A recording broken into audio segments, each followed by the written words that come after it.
Good evening. Very good. पिछली दो class में हमने दो ही क्लास हुई है ना अब तक एथिक्स की। पिछली दो क्लास में हमने एक तो सिलेबस का इंट्रोडक्शन देखा। सिलेबस में क्या क्या कंपोनेंट्स थे एक बार रिवाइज कर लेते हैं हम लोग। क्या था, पहला क्या था? Ethics and human interference. उसमें सब कंपोनेंट क्या क्या थे, क्या क्या चीजें देखनी थी हमें? पहला क्या था? Essence of ethics.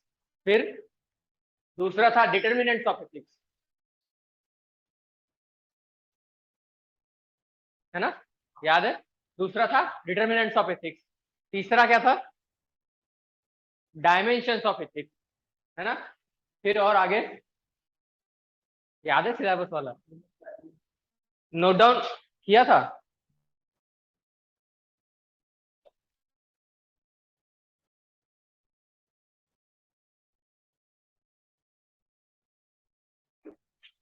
Note down किया था सबने सिलेबस? एक बार सिलेबस ओपन करो जिसने नोट डाउन किया था सबने। देखो, आपको सिलेबस याद होना बहुत इंपॉर्टेंट है। खाली एथिक्स का नहीं, सारे सिलेबस सबका सब जीएस का सिलेबस आपको याद होना बहुत इंपॉर्टेंट है। क्या था पहला topic? Ethics and human interference. उसमें पहला था, क्या था पहला? Essence of ethics. दूसरा डिटर्मिनेंट्स ऑफ एथिक्स। तीसरा था डायमेंशंस ऑफ एथिक्स। उसके बाद बस ये इतना ही था। आगे कॉन्सिक्वेंसेस ऑफ एथिक्स। और ठीक है, दूसरा टॉपिक कौन सा था? एटीट्यूड, है ना? एटीट्यूड। उसमें सब टॉपिक्स कौन से थे? Structure, functions. लर्न नहीं करके आए क्या सिलेबस? मैंने बोला था ना याद करके आना। किस किस ने याद करके आए हो? नहीं यार, याद करके रखो। मतलब याद रहेगा ना तो तुम्हें कंपोनेंट याद रहेंगे, और जब क्वेश्चन आएगा ना एग्जाम में तो डिफाइन कर पाओगे कि ये क्वेश्चन किस पार्ट से आया हुआ है। उसके बिहार पे फिर तुम लोग लिख पाओगे, है ना? अपनी जो प्रिपरेशन है ना उसको हमेशा बैलेंस रखना है और प्लान रखना है। जितने भी सिलेबस में टॉपिक है, 7-8 टॉपिक है हमको पढ़ने हैं, और उस हिसाब से आपकी प्रिपरेशन प्लान होनी चाहिए। मतलब आपके दिमाग में होना चाहिए कि मेरे सिलेबस में 7 टॉपिक है, 7 टॉपिक का सब डिवीजन इन 5-6 टॉपिक में होता है हर एक टॉपिक का, और उस टॉपिक को हमें किस हिसाब से स्टडी करना है ना? सब टॉपिक उसमें 4-5 पॉइंट जितने भी होंगे, जैसे भी होंगे, वो आपके हिसाब से आपको नोट डाउन करके रखने होते हैं। ठीक है, दूसरा टॉपिक था एटीट्यूड। तीसरा था aptitude and foundational values for civil services. उसमें कुछ बेसिक्स वैल्यूज थी जैसे इंटीग्रिटी, ट्रांसपेरेंसी, है ना? और चौथा कौन सा था? Emotional intelligence. पांचवा कंट्रीब्यूशन ऑफ मॉरल थिंकर्स। उनमें उनमें इंडियन और वेस्टर्न थिंकर्स थे जितने भी थे। उसके बाद कौन सा था? Public civil services and values for ethics. उसके बाद था प्रॉबिलिटी इन गवर्नेंस, और लास्ट था केस स्टडीज। ठीक है, तो हमें ये टॉपिक सारे देखने हैं। उसमें से पहला टॉपिक हम लोग अभी देख रहे थे। तो पहले टॉपिक में पिछली बार हमने क्या क्या कवर किया था? उस टॉपिक में एसेंस ऑफ एथिक्स क्या है, उसमें एथिक्स के प्रॉपर्टीज बताए थे, एथिक्स की डेफिनेशन क्या है ये देखे थे हमने। उसके बाद difference between ethics and morality. Morality क्या है और एथिक्स क्या है, तो बता सकता है इनमें से डिफरेंस क्या है बेसिकली? हाँ, मॉरलिटी। मॉरलिटी क्या होती है?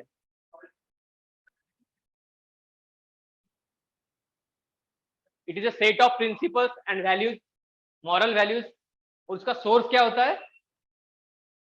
हाँ, एथिक्स एक्सटर्नल होता है और मॉरलिटी इंटरनल होती है। ठीक है, एथिक्स और मॉरलिटी का डिफरेंस देखा था। उसके बाद क्या देखा था हमने? एथिक्स और रिलीजन का डिफरेंस देखा था। रिलीजन से पहले एक और चीज देखी थी, एथिक्स एंड लॉ का डिफरेंस था। और एक देखा था कि डिफरेंट टाइप्स ऑफ लॉ कौन से होते हैं, है ना? Rule of law, natural law, सारे अलग अलग टाइप्स देखे थे। उसके बाद क्या देखा था? रिलीजन वर्सेस एथिक्स दिखा था। उसके बाद शायद से हम रुक गए थे, है ना? उसके बाद कोई लेक्चर नहीं होना हमारा, वहां पे ही रुक गए थे हम लोग। ठीक है, तो अब ये एसेंस ऑफ एथिक्स हमारा कवर हो गया। अभी आज हम देखेंगे determinants and consequences of ethics in human interaction. उसके बाद हम कवर करने की कोशिश करेंगे डायमेंशंस ऑफ एथिक्स। हम स्टार्ट करेंगे, बाकी हमें कल कंटिन्यू करेंगे जैसे भी होगा वैसे। ठीक है, नोट डाउन कर लो। Determinants and consequences of ethics in human interaction.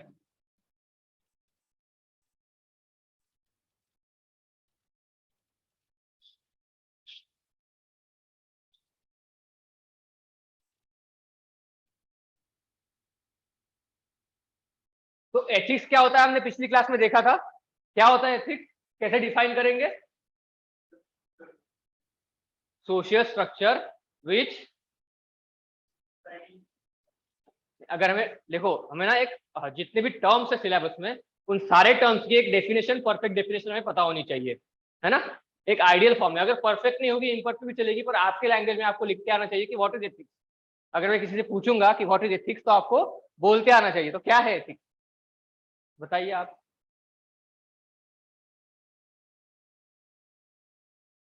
लिखवाया था ना मैंने डेफिनेशन, पढ़ के दिखा दो बस एक बार। सोशल स्ट्रक्चर और conduct, moral values, norms, rules and regulation, stakeholders of society and tries to ensure that they should follow them। मतलब एक कंडक्ट, इसमें देखो कीवर्ड कौन से है, पहला कौन सा है, सोशल स्ट्रक्चर, उसके बाद है norms, rules and regulations which tries to ensure, वो, और तीसरा है stake holders of the society. मतलब एक ऐसा सोशल स्ट्रक्चर जो क्या करता है, नॉर्म्स, रूल्स और रेगुलेशंस एस्टेब्लिश करता है, किसके लिए, अलग अलग स्टेक होल्डर्स के लिए, सोसाइटी के अलग अलग स्टेक होल्डर्स के लिए, और ये इंश्योर करने का काम करता है कि वो रूल्स रेगुलेशन ठीक से फॉलो हो रहे हैं कि नहीं फॉलो हो रहे हैं, उसको बोलते हैं हम लोग एथिक्स, है ना। तो एथिक्स के डिटर्मिनेंट्स, मतलब डाला हेडिंग आपने, हेडिंग डालो डिटर्मिनेंट्स ऑफ एथिक्स, और जो मैं लिखवा के दे रहा हूँ लिख के लिया करना, और प्रिपरेशन के दौरान बस उतना ही पढ़ के रहोगे ना, फिर भी तुम्हें मतलब प्रिपरेशन में बस उतना ही सफिशिएंट हो जाएगा, कुछ अलग से पढ़ने की जरूरत नहीं रहेगी। थोड़ा बहुत वैल्यू एडिशन रहेगा, वो मैं आपको नोट्स के फॉर्म में प्रोवाइड कर दूंगा, और आप लिखने की आदत डाल लो क्लास में कम से कम। हेडिंग डाल दो डिटर्मिनेंट्स ऑफ एथिक्स। डिटर्मिनेंट्स मतलब एथिक्स को डेवलप होने के लिए कौन से फैक्टर रिस्पॉन्सिबल होते हैं, है ना। मैंने पिछली क्लास में बताया था थोड़ा बहुत सोशलाइजेशन। सोशलाइजेशन मतलब अगर सोसाइटी के अलग अलग स्टेक होल्डर्स है, कोई ना कोई कंपोनेंट अलग अलग सोसाइटी के है, तो सोसाइटी में उनको रूल्स रेगुलेशन में लाने के लिए अलग अलग फैक्टर डिसाइड करते हैं कि उनका सोशलाइजेशन कैसे करना चाहिए हमें, है ना। तो कौन से ऐसे फैक्टर्स है जो एथिक्स को डेवलप करने के इसमें अपना अपना योगदान देते हैं, है ना। तो कौन से फैक्टर्स होंगे, अगर आपको डिटर्मिनेंट का डेफिनेशन लिखना है तो लिख लो, determinants the factor which contributes in the formation of ethics। ये डेफिनेशन लिख लो वहां पे, determinants is a factor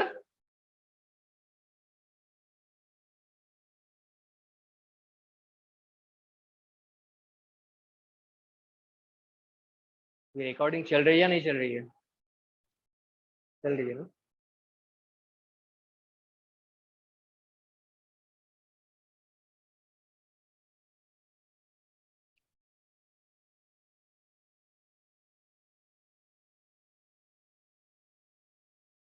तो कौन से लिख लिया इसको तुमने, है ना।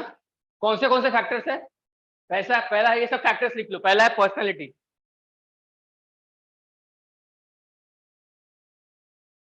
दूसरा है फैमिली,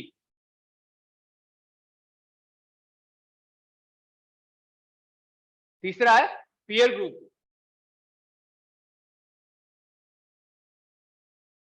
चौथा एपिसोडिक इवेंट, पांचवा situation, next professional code, seven time, and eight है मिसलेनियस। तो जितने भी बच जाते हैं बाकी के फैक्टर सारे मिसलेनियस में काउंट होंगे।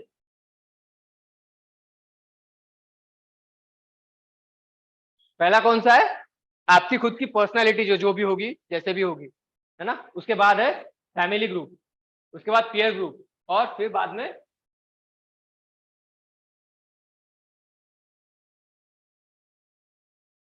हो गया नोट डाउन करके।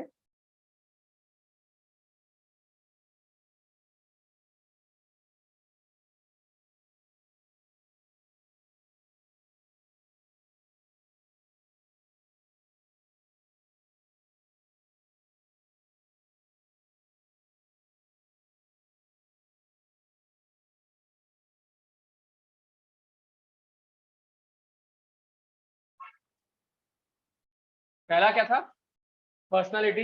इसमें लिखना मत कुछ, बस समझ के लो। पर्सनालिटी क्या होती है हमारी,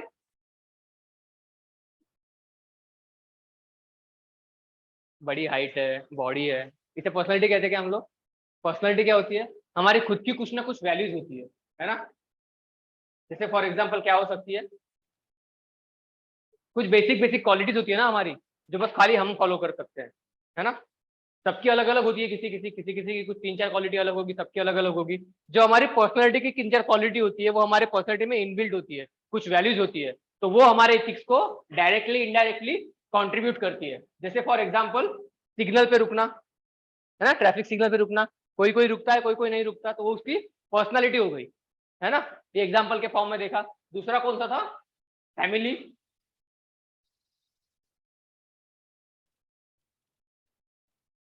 आपके लाइफ में सबसे पहला अगर कोई इंस्पिरेशन होगा तो कौन होता है, फैमिली। कोई बच्चा जब धीरे धीरे बड़ा होता है तो किससे चीजें सीख के बनता है, अपनी फैमिली से सीखता है, अपने फादर से, अपने मदर से, अपने भाई से, बहन से, सिबलिंग से, सबके सबसे सीख सीख के वो बच्चा नॉलेज गेन करता है। और जैसी अपनी पेरेंटिंग उसकी होती है वैसे वो बच्चा ग्रो होते जाता है। तो जो भी बेसिक बेसिक वैल्यूज होगी उसमें इनकलकेट होगी, उसमें सबसे बड़ा रोल किसका होगा, फैमिली का होगा। तो एथिक्स का दूसरा डिटर्मिनेंट कौन है, फैमिली है। जैसे फॉर एग्जाम्पल किसी के घर पे कोई मेड काम कर रही है ना, अगर आपकी मम्मी उस मेड को अलग थाली देती है तो उस बच्चे पे संस्कार क्या जाएंगे कि नहीं ये अलग है, कोई हम में से नहीं है, कोई अलग है। ठीक है, तो आप घर में जो बेसिक बेसिक ट्रीटमेंट बच्चे को देते हो वहां से भी अलग एक मैसेज जाता है बच्चों को, समझ में आ रहा है। तो जैसे फैमिली में जो बेसिक वैल्यूज बच्चों में इंकलकेट होगी वही से वैसे ही हमारी वैल्यूज आगे जाके डेवलप होती है ना। उसी का फॉर्मेशन एक एथिक्स के स्ट्रक्चर में हो जाता है। ठीक है, दूसरा पॉइंट था फैमिली। तीसरा क्या है, पीयर ग्रुप, मतलब फ्रेंड सर्कल आपका, जिन लोगों के साथ आपका उठना बैठना है। एक कहावत है, क्या है, tell me about your friends and I will tell you about your character. पढ़ा है आपने कहीं पे, है ना। मतलब आपके फ्रेंड से आपका कैरेक्टर पता चलता है ना। मतलब आपकी जो भी पीयर ग्रुप होती है उसमें जो भी हरकतें होती है उनका इम्पैक्ट डायरेक्टली इनडायरेक्टली आपको पड़ता है ना।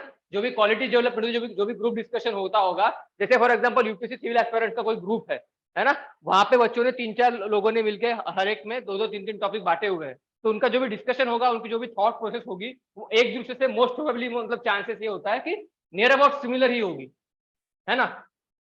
ठीक है, तो उसका इम्पैक्ट एक दूसरे की थिंकिंग पे ऑब्वियसली पड़ता है। बचपन में जैसे देखो, अगर कोई बच्चा सरकारी स्कूल में पढ़ता है तो उसकी जो बोलने का तरीका है और जो बच्चों का एक दूसरे का जो आपस में जो बात होती है ना, उसका इम्पैक्ट उसे बहुत ज्यादा होता है ना। तो आपके जो भी फ्रेंड्स वगैरह है उनका इम्पैक्ट आपकी डेवलपमेंट के, आपकी वैल्यूज की डेवलपमेंट पे बहुत ज्यादा इफेक्ट डालता है ना। बचपन में कोई बड़े भैया होते हैं आपके, आप उनका बहुत ज्यादा सुनते हो या फिर उनसे बहुत ज्यादा अफेक्टेड होते हो, तो उनकी बातों का इम्पैक्ट आप पे बहुत ज्यादा पड़ता है ना। जैसे फॉर एग्जाम्पल आपने एस्पायरेंट सीरीज देखी है, उसमें वो एक बड़े भैया का है ना कैरेक्टर, उनका इम्पैक्ट उस पर ज्यादा पड़ता है, उस पर एक्टर पे। तो उसी उसी कॉन्टेक्स्ट में है ना, पीयर ग्रुप का इम्पैक्ट अपने ऊपर बहुत ज्यादा पड़ता है। तो वहां से जो भी वैल्यू हमें गेन होती है वो सब एथिक्स के डिटरमिनेंट्स के फॉर्म में कॉन्ट्रीब्यूट करती है। ठीक है, ये हो गया पीयर ग्रुप। फिर है एपिसोडिक इवेंट। एपिसोडिक इवेंट मतलब क्या होता होगा, आपकी सबकी लाइफ में ऐसा कोई ना कोई इवेंट हो जाता है, उसके बाद से वो आपकी लाइफ में या फिर आपके वैल्यूज में, आपकी पर्सनैलिटी में ड्रास्टिक चेंजेस ला देता है ना। जैसे फॉर एग्जाम्पल पेशेंट की डेथ हो जाना, कहाँ पे, आप किसी हॉस्पिटल में हो, आपके पेरेंट्स या फिर कोई भी है हॉस्पिटल में, आप जस्ट विजिटिंग के लिए गए हुए हो, है ना। और आप वहां पे पाते हो कि कोई पेशेंट है जिसकी ट्रीटमेंट हो सकती थी, पर डॉक्टर की अवेलेबिलिटी ना होने की वजह से उस पर्सन की डेथ हो गई। ठीक है, तो आप एथिकली अगर बैलेंस पर्सन हो तो आपके एथिक्स के लिए बहुत बड़ा हैम्परिंग होगा, और हो सकता है कि उसके बाद आपकी वैल्यूज शायद से चेंज होना शुरू हो जाए। मतलब आप हम सबकी लाइफ में या फिर किसी किसी की लाइफ में ऐसे कुछ कुछ इवेंट्स होते हैं, वो इवेंट्स आपकी इथिकल वैल्यूज को शेप करने में या फिर स्ट्रेंथन करने में बहुत ज्यादा कॉन्ट्रीब्यूशन देते हैं। ठीक है ना, हो सकता है उस इवेंट के बाद आप डिसाइड करो कि नहीं, मुझे सोसाइटी के लिए कुछ करना है, या फिर ये जो भी इरेगुलरिटीज है सोसाइटी में, इसे मुझे चेंज करना है। मतलब कुछ कुछ ऐसे इवेंट्स होते हैं, उन इवेंट्स की वजह से हमारी सोसाइटी की थिंकिंग जो है या फिर हमारी खुद की थिंकिंग जो है वो चेंज होती है, हमारे एथिकल डिटर्मिनेंट्स में वो कंट्रीब्यूट कर जाती है, इसलिए हम उनको बोलते हैं एपिसोडिक इवेंट्स, है ना। हर एक की लाइफ में कुछ कुछ होते हैं, कलाम साहब की लाइफ में उन्होंने बताया था कुछ इवेंट्स थे, है ना। तो वहां से अपनी लाइफ चेंज होने लगती है, कुछ वैल्यूज का इंकलकेशन हम अलग से करने लगते हैं उस चीज को, इसलिए हम बोलते हैं उसको एपिसोडिक इवेंट। क्लियर है। उसके बाद है सिचुएशन।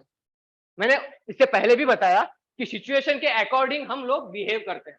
कभी कभी क्या होता है, हमारी वैल्यूज कितनी भी स्ट्रॉन्ग क्यों ना हो, हम सिचुएशन के बिहाफ से बिहेव करते हैं। जैसे सिचुएशन क्या है, मैंने बोला था आपके घर पे अचानक से चोर घुस गए हैं ना, अगर आप उनको नहीं मारोगे तो वो आपके घर के किसी फैमिली मेंबर को मार देंगे। उस कॉन्टेक्स्ट में आपको जबरदस्ती, अगर आप वायलेंट नहीं भी हो फिर भी आपको उनको मारना पड़ेगा। या फिर कोई टेररिस्ट है ना, अगर वो टेररिस्ट को आप नहीं मारोगे तो वो कल न्यूक्लियर बॉम्ब अपने कंट्री पे कर देगा। ठीक है, तो उस कॉन्टेक्स्ट में आपको मजबूरन कोई ऐसे स्टेप उठाने पड़ेंगे जो आपकी पर्सनैलिटी उसमें रिप्रेजेंट नहीं भी होती है। दूसरी चीज, अगर किसी का एक्सीडेंट हुआ है तो आप ट्रैफिक सिग्नल को फॉलो करोगे उस टाइम पे?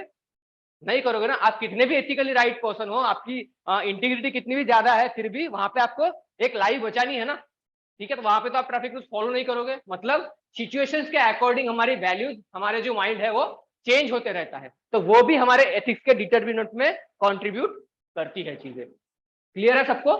ठीक है ना। सबसे पहले क्या देखा हम लोगों ने? हाँ, personality, determinants of ethics. Determinants मतलब क्या होता है?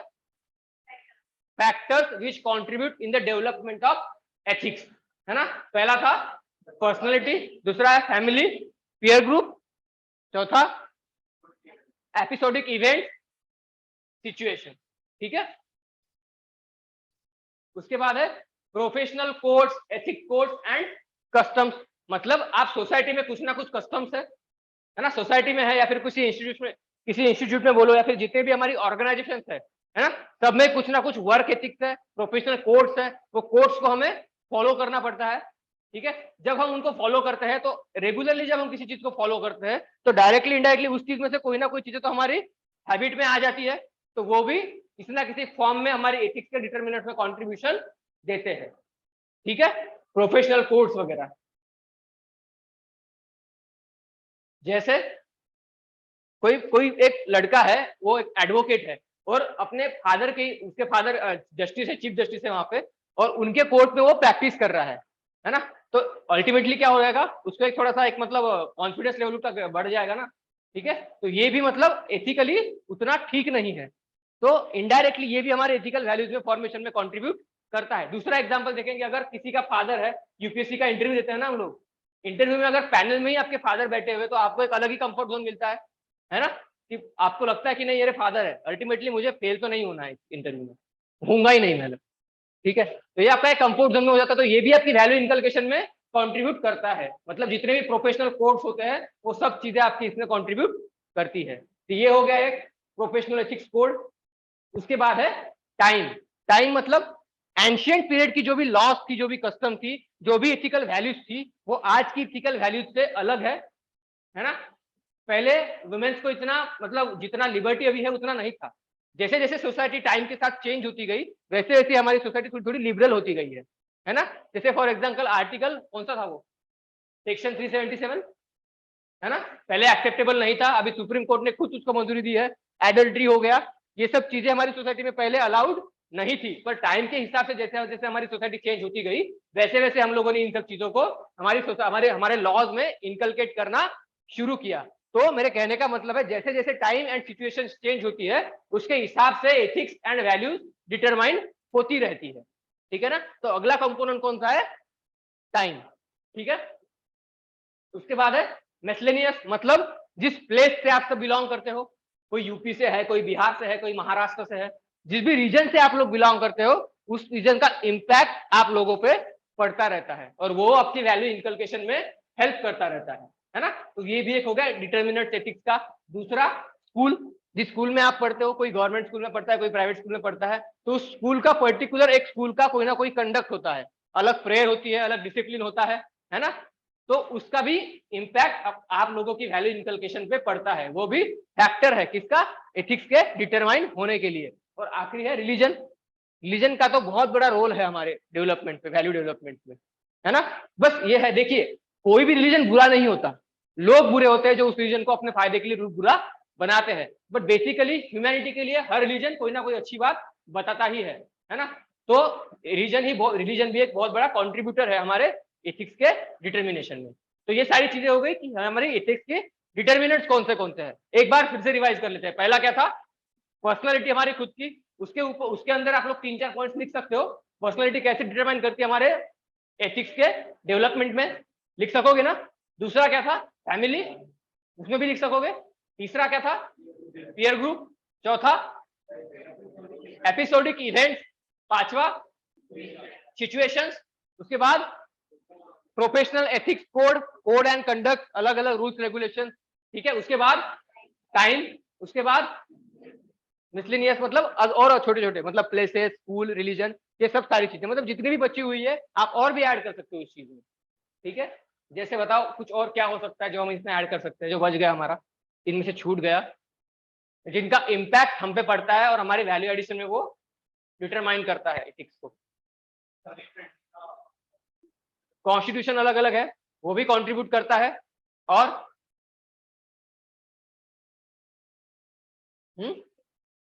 एजुकेशन, एजुकेशन भी कंट्रीब्यूट करता है। नहीं, यहाँ पे हम लोग ना फैक्टर्स देख रहे हैं। एजुकेशन एक प्रोसेस हो गई है ना, मतलब फैमिली हो गई, फैमिली, पीयर ग्रुप, ये सब क्या हो गया, एक कोई कंपोनेंट हो गया ना। एजुकेशन एक कोई कंपोनेंट नहीं है, एजुकेशन इज अ प्रोसेस है। वो हम किसी फैक्टर के बारे में बात कर रहे हैं पर्टिकुलरली, ठीक है। एल्डरलीज बहुत बता सकते हैं हम लोग, फैमिली में आ जाएगा वैसे एल्डरलीज, है ना। कल्चर बोल सकते हैं, कल्चर का भी बहुत बड़ा रोल होता है, ठीक है। तो ये सब चीजें हम यहाँ पे इंक्लूड कर सकते हैं। तो डिटर्मिनेंट्स ऑफ एथिक्स सबको क्लियर है ना। पहला था एसेंस ऑफ एथिक्स, दूसरा था डिटर्मिनेंट्स ऑफ एथिक्स, ये दो टॉपिक सबको क्लियर है। हम अभी तीसरे पे जाएंगे, कॉन्सिक्वेंसेस ऑफ एथिक्स, मतलब अगर आप में एथिकल वैल्यूज है तो उसके क्या क्या कॉन्सिक्वेंसेस, मतलब उसके परिणाम क्या क्या हो सकते हैं, आपकी पर्सनैलिटी पे बोलो या फिर सोसाइटी में बोलो। तो हम इस चीज को दो हिस्सों में डिवाइड करके पढ़ेंगे। पहला, एथिक्स के कॉन्सिक्वेंसेस इंडिविजुअल पे क्या है, और एथिक्स के कॉन्सिक्वेंसेस सोसाइटी पे क्या है, ठीक है।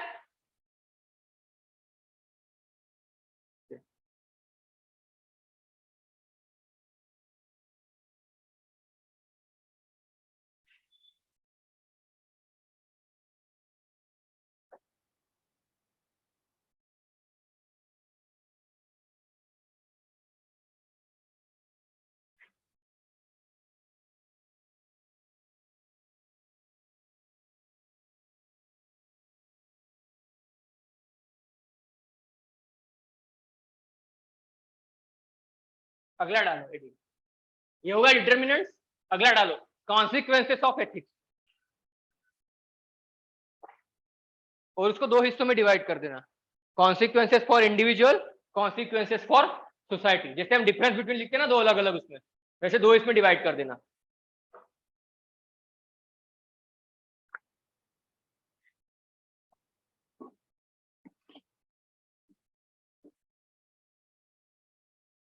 समझ में आ रहा है सबको, मतलब बेसिक ही है, कोई हम रॉकेट साइंस नहीं पढ़ रहे, है ना, अल्फा बीटा गैमा नहीं पढ़ रहे। और एथिक्स में ऐसी बेसिक बेसिक चीजें होंगी, बस इन सब चीजों को आपको अप्लाई करना है अपनी लाइफ में। जो भी वैल्यूज हम लोग पढ़ेंगे वो आप कहाँ कहाँ पे एक्सपीरियंस कर रहे हैं, उन सबको ध्यान में रखते जाना है, और उसी को अपने आंसर में लिखना है। डाल दिया हेडिंग, दो फॉर्म में लिखना है, इंडिविजुअल के लिए और सोसाइटी के लिए। इंडिविजुअल पे उसके क्या क्या कॉन्सिक्वेंसेस बढ़ सकते हैं, ठीक है। पहला है हैप्पीनेस, पहला पॉइंट लिखो इंडिविजुअल में। एथिक्स का कॉन्सिक्वेंसेस पहला है हैप्पीनेस। आपके अंदर की जो भी वैल्यूज है, आप उसको जब सेटिस्फाई करते हो तो आपको कोई खुशी मिलती है ना। जैसे आपको कुछ चीजें करना पसंद है, अगर आप वो करते हो तो उसके बाद में आपको थोड़ा हैप्पी फील होता है ना।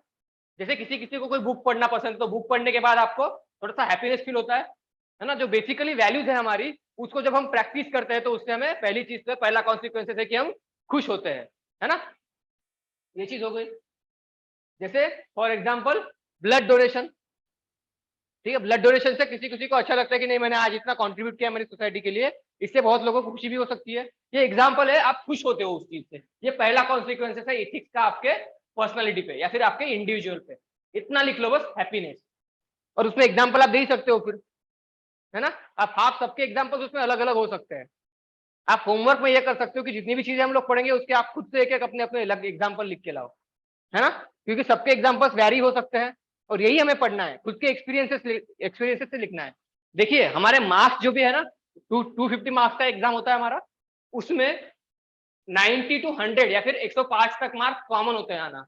फिर वो 105 से लेके 120 130 तक लेके जाना। जो एक्स्ट्रा ऑर्डिनरी जो लोग लिखते हैं ना, उनको 120 130 तक मिलते हैं, और एथिक्स में 120 130 लाना मतलब वो सफिशियंट है ना। उससे ज्यादा अगर कोई आता है तो वो तो मतलब वो यूरेका वाली फीलिंग होगी, है ना।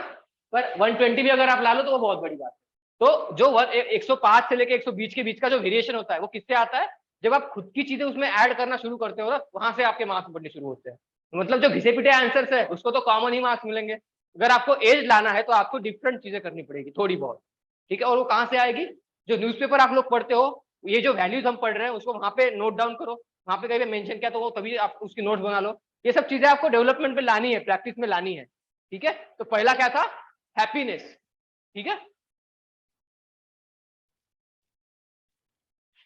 दूसरा है पॉजिटिव आउटलुक टुवर्ड्स सोसाइटी, मतलब सोसाइटी की तरफ हमारा पॉजिटिव आउटलुक डेवलप होता है। दूसरा पॉइंट लिखो, developing positive attitude towards society.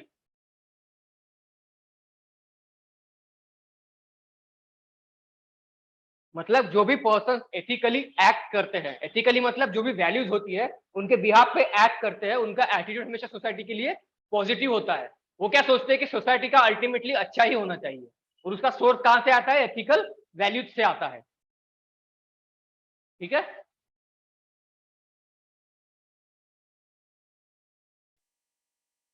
Positive outlook towards society, clear है दोनों पॉइंट? पहला था हैप्पीनेस होती है इंडिविजुअल पे, दूसरा है एक पॉजिटिव एटीट्यूड की डेवलपमेंट होती है सोसाइटी के लिए, और ये एक अच्छी बात है ना। सोसाइटी के डेवलपमेंट के लिए एक अच्छी बात है ना कि आप में पॉजिटिव एटीट्यूड डेवलप हो रहा है सोसाइटी के लिए।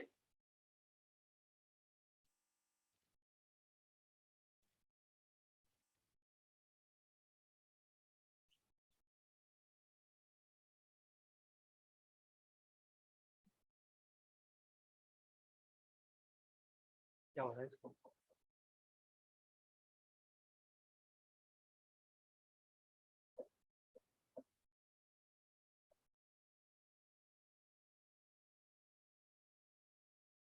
इसके तीसरा पॉइंट लिखो, एलिवेटेड सेंस ऑफ बीइंग। मतलब आपको एक पर्सनल सेटिस्फैक्शन मिलती है। जैसे फॉर एग्जांपल लॉर्ड राम, उन्होंने क्या किया? मतलब जो भी खुद की जो उनको मिलना चाहिए था वो सब कुछ छोड़ के वनवास के लिए चले गए। मतलब जो भी उनको बेनिफिशियल चीजें थी वो सारी साइड में रख दी, किसके लिए? अपनी एथिकल वैल्यूज के लिए, ठीक है ना। तो उससे क्या हुआ? उनको एक मतलब पर्सनल सेटिस्फैक्शन मिली होगी उस चीज से कि नहीं, मतलब मैं मतलब अगर मुझे कोई चीज मिल भी रही होगी तो मैं उसको त्याग कर सकता हूँ, है ना। एक सैक्रिफाइस की जो फीलिंग होती है वो थी उनके वहां पे उस टाइम पे। तो इनसे क्या हुआ? उनको कुछ पैसा नहीं मिला, उनको कुछ फायदा नहीं हुआ, पर एक पर्सनल सेटिस्फैक्शन मिला उनको, है ना। वो भी मिलता है एथिक्स से इंडिविजुअल के लिए। तो तीसरा पॉइंट क्या है हमारा? एलिवेटेड सेंस ऑफ बीइंग, ठीक है। उसके बाद लिखो एक्सेप्टेबिलिटी एंड लाइकेबिलिटी। मतलब अगर आप सोसाइटी के लिए कोई अच्छा काम कर रहे हो तो आपकी सोसाइटी में एक्सेप्टेंस बढ़ जाती है ना, और लोग आपको ज्यादा पसंद करने लगते हैं। ये भी एक इंडिविजुअल पे उसका इंपैक्ट हो गया एथिकल वैल्यूज का, है ना। जो भी पर्सन सोसाइटी में एथिकली बिहेव करते हैं उनकी एक्शंस पे सोसाइटी इंप्रेस्ड होती है और उनको फॉलो करना शुरू करती है।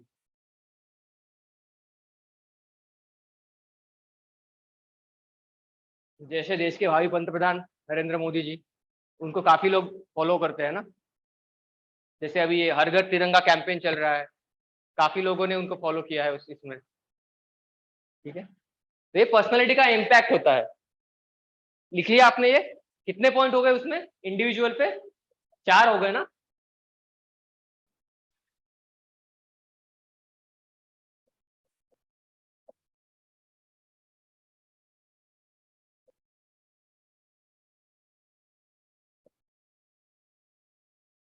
ये क्यों ऐसे प्रॉब्लम कर रहा है?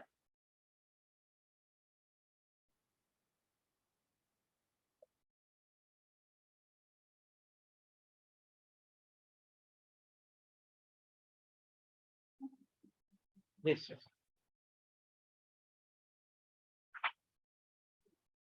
हाँ,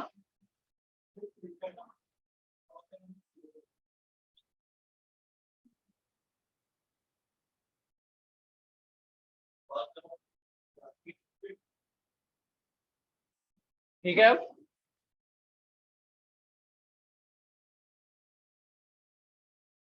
अगला पॉइंट लिखो क्रेडिबिलिटी।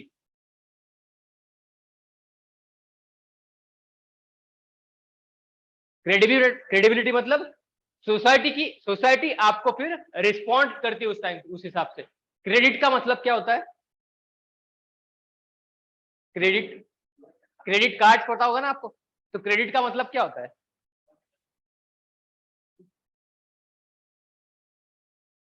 ऐड नहीं, क्रेडिट का मतलब होता है वो लोग आपको पहले दे रहे हैं ना कोई चीज, है ना, आपके पास वो नहीं है फिर भी आपको वो क्रेडिट दे रहे हैं, मतलब in the form of loan समझ लो। ठीक है, जब आपका सोसाइटी में बिहेवियर जो एथिकल होता है उसके कंट्रीब्यूशन में सोसाइटी आपको कोई ना कोई चीज क्रेडिबिलिटी आपको प्रोवाइड करती है उस चीज का, है ना। जैसे फॉर एग्जांपल अगर कोई लीडर है और लीडर अगर अच्छा एथिकल बिहेवियर दिखा रहा है इलेक्शन के टाइम पे, तो अल्टीमेटली क्या है, पब्लिक उसको जाके वोट करेगी, मतलब लोग उसको जाके क्रेडिबिलिटी प्रोवाइड कर रहे हैं उस चीज का। तो ये एथिक्स का इम्पैक्ट होता है, कॉन्सिक्वेंसेस होता है इंडिविजुअल लेवल पे। जब कोई एथिकल बिहेवियर हमें दिखाता है तो अल्टीमेटली हम उसको जाके कुछ ना कुछ उस चीज का क्रेडिट देते हैं, है ना, तो ये हो गया क्रेडिबिलिटी। उसके बाद है अकम्प्लिशमेंट। जैसे अगर कोई ऑफिसर है वो अगर एथिकल बिहेवियर अपने परफॉर्मेंस में या फिर अपने गवर्नेंस में ला रहा है तो उससे क्या होता है, उसको अकम्प्लिशमेंट मिलती है, मतलब कुछ ना कुछ उसको रिवॉर्ड मिलता है सोसाइटी से। अल्टीमेटली एथिक्स क्या है, सोसाइटी का कंडक्ट है जिसे सोसाइटी को हमें रेगुलरली चलाना है, उसके लिए हम लोग कुछ रूल्स एंड रेगुलेशंस रखते हैं। अवार्ड्स एंड पनिशमेंट, इसका स्ट्रक्चर भी मैंने पिछली क्लास में बताया था। तो अवार्ड किनको मिलता है, जो एथिकली कंडक्ट अच्छा रखते हैं उनको, है ना, तो उसको एक आपको उस फॉर्म में एक अकम्प्लिशमेंट भी मिल जाती है। ठीक है, ये भी हो गया इंडिविजुअल पे कॉन्सिक्वेंसेस। उसके बाद है इंटरपर्सनल रिलेशंस।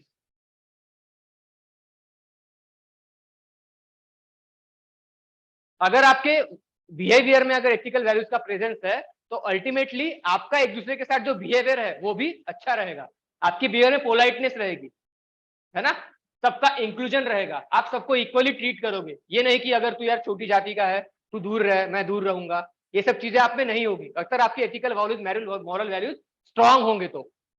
ठीक है,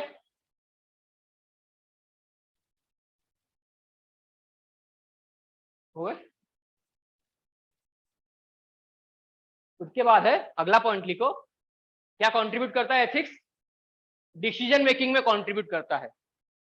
जितने भी फैक्टर्स थे उस फैक्टर से जितनी भी वैल्यूज हमने गेन की थी उससे उन सबसे मिलके हमारा एथिक्स बनता है, और ये जो वैल्यूज है वही हमें हमारे डिसीजन मेकिंग में कंट्रीब्यूट कराती है। तो सबसे बड़ा कॉन्सिक्वेंस क्या हो गया एथिक्स का इंडिविजुअल पे, it help in the making decision, decision making में हेल्प करता है। उसके बाद है एथिक्स के कॉन्सिक्वेंसेस सोसाइटी पे क्या है। ठीक है, लिखा है ना आपने, हेडिंग डाला है उसमें लिखो, सोसाइटी में पीस एंड हार्मोनी एस्टेब्लिश होती है, शांतता रहती है हमेशा। आप देखो ना, इंडिया की सोसाइटी में इतनी बड़ी डाइवर्सिटी है फिर भी हमारे यहाँ पे सब लोग मिलजुल के रहते हैं, यूनिटी इन डाइवर्सिटी है। और अफगानिस्तान में एक ही सोसाइटी है वहां पे, मतलब एक ही रिलीजन है, एक ही रीजन के लोग रहते हैं फिर भी वहां पे पीस नहीं है। ऐसा क्यों?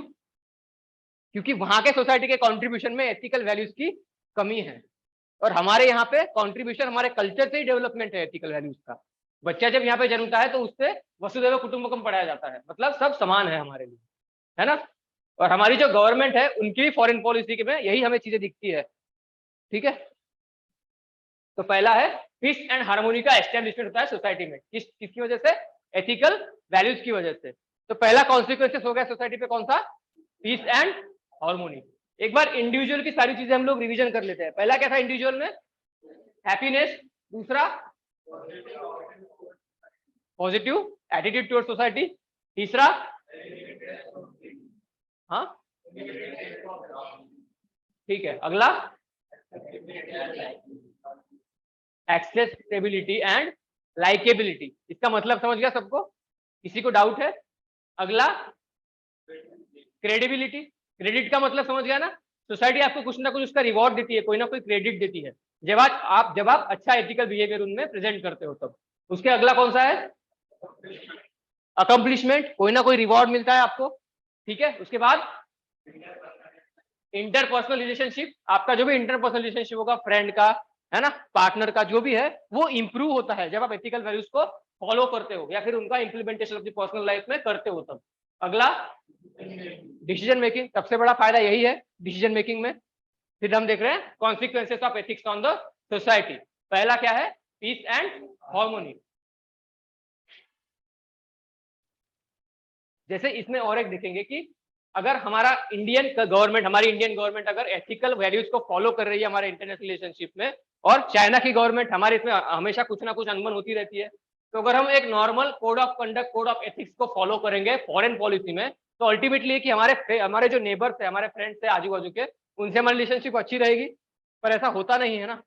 इंडिया की जो फॉरेन पॉलिसी है चलो बहुत एथिकली होगी, तो बाकी कंट्रीज की नहीं होती। चाइना की फॉरेन पॉलिसी कैसी है? हमेशा वो इंडिया की साइड की जो भी नेबरिंग कंट्रीज है उनको डिस्टर्ब करने की कोशिश करता रहता है। तो इससे क्या होता है कि इंटरनेशनल पीस जो एस्टेब्लिश्ड है वो डिस्टर्ब होने का मतलब डिस्टर्ब हो जाता है अल्टीमेटली। ठीक है, तो इसको हम इंटरनेशनल रिलेशनशिप में भी यूज कर सकते हैं इस पॉइंट को। ठीक है, दूसरा है गुड गवर्नेंस। अगर सोसाइटी में हम एथिकल वैल्यूज को फॉलो करते हैं तो उससे क्या होगा? गवर्नेंस जो है, गवर्नेंस मतलब प्रशासन। गवर्नेंस कैसे वर्क करता है? मतलब प्रशासन क्या, गवर्नेंस है क्या? देखिए हमारी गवर्नमेंट की तीन तीन मेन पिलर्स है। पहला है लेजिस्लेचर, एग्जीक्यूटिव एंड जुडिशियरी। ठीक है, इनका काम क्या है? बस लेजिस्लेचर का काम है लॉ को बनाना, एग्जीक्यूटिव का काम है उनको इम्प्लीमेंटेशन करना, और जुडिशरी का काम है उसको जज करना, उसको, है ना, इम्प्लीमेंटेशन ठीक से हो रहा है कि नहीं। पर ये बस काम कर देते हैं, उस काम को ऑन ग्राउंड बेसिस पे इम्प्लीमेंटेशन करने का काम किसका है? हमारी ब्यूरोक्रेसी का है, सिविल सर्विसेज का है ना। तो ये सिविल सर्विसेज क्या करती है? जो भी इन्होंने लॉ बनाया है उसको ग्राउंड बेसिस पे इम्प्लीमेंटेशन करती है। और जितनी भी ऑर्गेनाइजेशन, जितनी भी डिपार्टमेंट इन सब में काम करती है, उन सबको जोड़ने का काम क्या करता है? गवर्नेंस, उसको बोलते हैं प्रशासन। ठीक है, तो गवर्नेंस में अगर अच्छाई लानी है, करप्शन को घटाना है, तो हमें क्या करना पड़ेगा? एथिकल वैल्यूज का इन्वॉल्वमेंट वहां पे बढ़ाना पड़ेगा। क्लियर है सबको? तो अगर हम एथिकल वैल्यूज का कॉन्सिक्वेंसेस सोसाइटी पे, दूसरा कौन सा है? Good governance. अगर एथिकल वैल्यूज का फॉलोएशन हो रहा है गवर्नेंस में, तो गवर्नेंस से कन्वर्ट किसमें होगा? वो गुड गवर्नेंस। मतलब जो भी डिलेज होते हैं सर्विसेज में, वो डिले घट जाएंगे, है ना। कोई पॉलिसी इंप्लीमेंटेशन में 1 साल के 3 साल लग जाते हैं, 5 साल लग जाते हैं, तो वो होगा नहीं उससे। क्यों? जब हम एथिकल वैल्यूज को फॉलो करेंगे तब। क्लियर है सबको?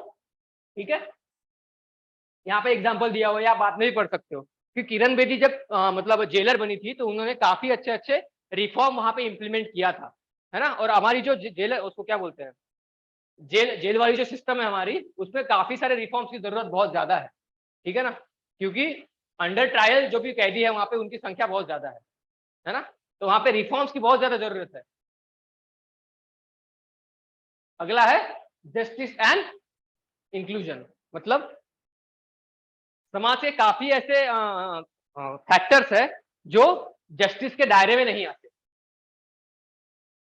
जैसे ट्राइब्स हो गई कोई कोई, है ना, उनका रिकॉर्ड ही नहीं है हमारे पास, तो उनको जस्टिस कहां से देंगे हम लोग?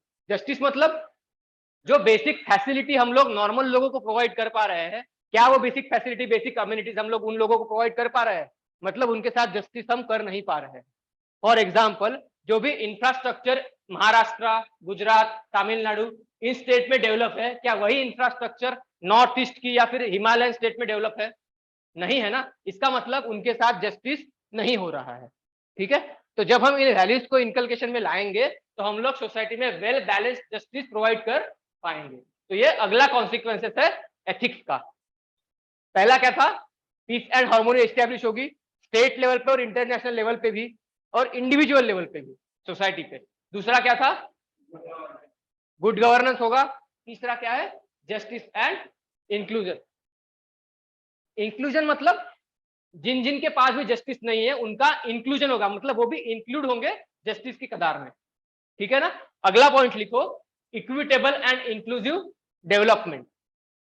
Equitable and inclusive development.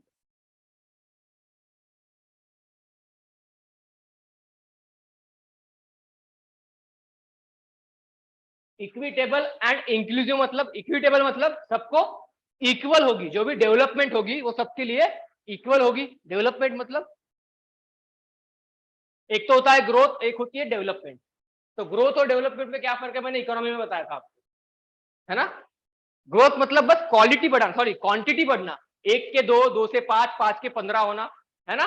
और डेवलपमेंट मतलब ये 2 से 5, 5 के 10 के साथ साथ आपका सोसाइटी का, पॉलिटी का, इकोनॉमी का, साथ साथ तीनों सेक्टर का ग्रोथ भी होना, ठीक है ना।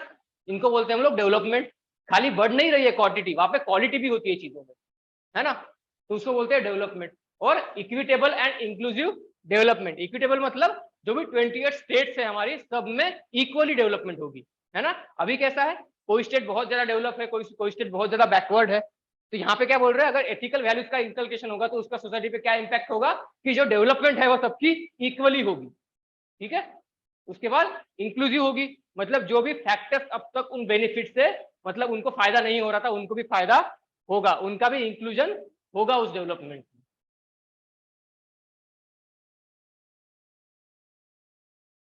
जैसे है यहाँ पे देखो, ethics ensure fair opportunity, fair distribution of resources. मतलब फेयर अपॉर्चुनिटी मतलब नीट की एग्जाम होती है, जेई की एग्जाम होती है ना। वहां पे जो भी मतलब मिडिल क्लास बोलो या फिर अपर क्लास बोलो, वहां के बच्चे अच्छी अच्छी कोचिंग में ज्वाइन करते हैं, है ना।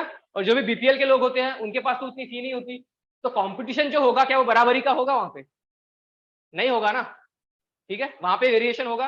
मैं बेसिकली एग्जाम्पल दे रहा हूँ, ठीक है, जो मेरे माइंड में आया वैसे बता रहा हूँ। तो वहां पे जो कंपटीशन है वो इक्वल नहीं होगा।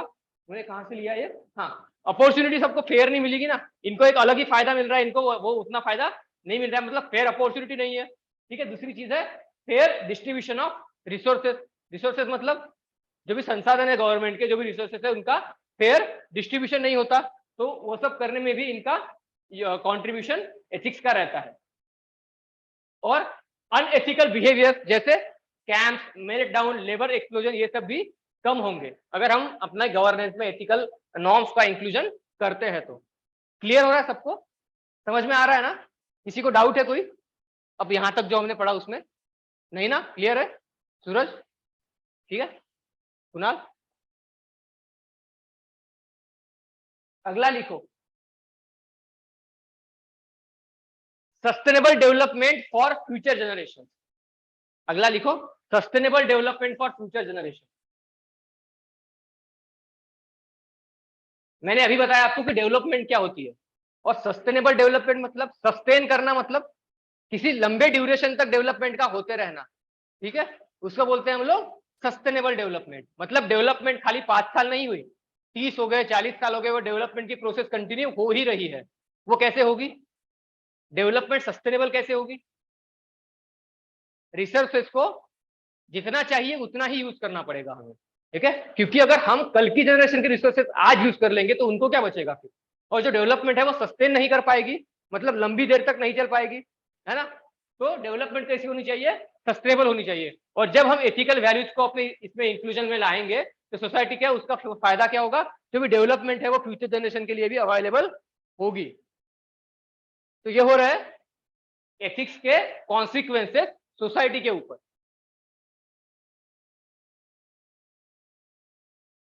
उसके बाद है एनवायरमेंटल बेनिफिट। एथिकल वैल्यू जैसे बेसिक बेसिक चीजें, पेड़ों को नहीं काटना चाहिए, पेड़ों को लगाना चाहिए, है ना।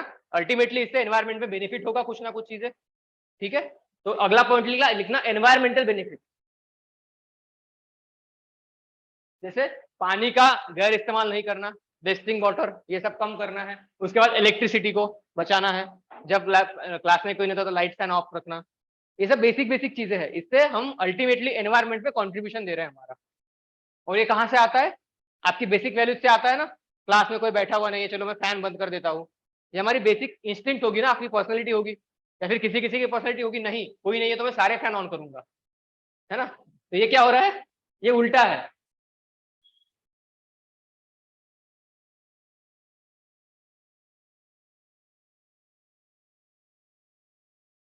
अगला लिखो, सोसाइटल चेंज।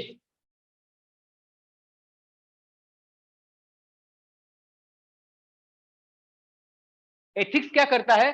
सोसाइटीज को मोटिवेट करता है, किसके लिए? चेंज और रिफॉर्म लाने के लिए। क्योंकि जैसे जैसे टाइम पास होता है, टाइम चेंज होता है, वैसे वैसे सोसाइटी में नए नए कंपोनेंट्स का इंक्लूजन होता है। और according to that component society में, सोसाइटी को खुद को उनमें ढालना पड़ता है, ठीक है ना। तो ये सब कहां से आता है? ये सब चीजें एथिक्स लाता है उन चेंजेस को, ठीक है। जो बेसिक आपकी वैल्यूज होती है वो सोसाइटी को जो भी चेंजेस आ रहे हैं उसमें ढालने के लिए हेल्प करती है ना। तो ये अगला पॉइंट हो गया। सोसाइटी पे एथिक्स का क्या कॉन्सिक्वेंस है। जैसे कुछ एविल प्रैक्टिसेस थी हमारी, जैसे सती हो गया, है ना, विडो रीमैरिज पे रेस्ट्रिक्शंस था, है ना, ये सब चीजें टाइम के साथ साथ बदलती गई। क्यों बदली होगी? क्योंकि हमारे सोसाइटिकल एथिक्स ने इनको चेंज करने में मजबूर कर दिया। समझ में आ रहा है? अगला है फेथ। आपका जो भी फेथ होता है वो और ज्यादा स्ट्रॉन्ग बनता है एथिक्स। फेथ खाली रिलीजन के कॉन्टेक्स्ट में नहीं, एक दूसरे के ऊपर फेथ, है ना, लोगों का गवर्नमेंट के ऊपर फेथ, वो कैसे होता है? जब लोग, सरकार का जो बिहेवियर है वो लोगों के लिए एथिकल होगा तभी। जैसे लोगों ने जो सिटीजनशिप अमेंडमेंट बिल आया था उसको एक्सेप्ट नहीं किया था, दूसरा जब फार्मर्स बिल आया था उसको एक्सेप्ट नहीं किया था। ये सब क्यों होता है ऐसे? इसका मतलब क्या है? लोगों का सरकार के ऊपर भरोसा नहीं है, फेथ नहीं है। और ये फेथ कैसे लाया जा सकता है? एथिकल वैल्यूज का क्या बोलते हैं, इंकलकेशन करके। ठीक है ना? सरकार को लोगों को भरोसा दिलाना पड़ेगा कि हम जो भी स्टेप उठा रहे हैं वो सब आपके फायदे के लिए उठा रहे हैं, है ना। जब लोगों को लगेगा कि नहीं, ये जो लॉज बने हैं उससे हमारा फायदा ही होने वाला है, तो लोग उसका विरोध क्यों करेंगे? अपोज नहीं करेंगे ना उस चीज को। ठीक है।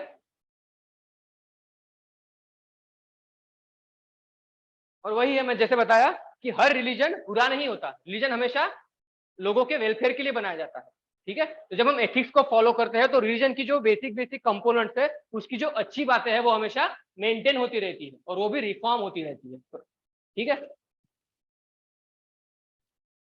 उसके बाद है हेल्दी सोसाइटी। ये तो एक कॉमन है कि जब आप अच्छी आदतों को फॉलो करेंगे तो आपकी हेल्थ स्ट्रांग रहेगी, हमेशा आप हेल्दी रहोगे।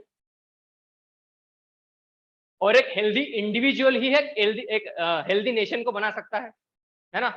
तो इसलिए आपका एक हेल्दी पर्सन होना बहुत ज्यादा मतलब जरूरी है।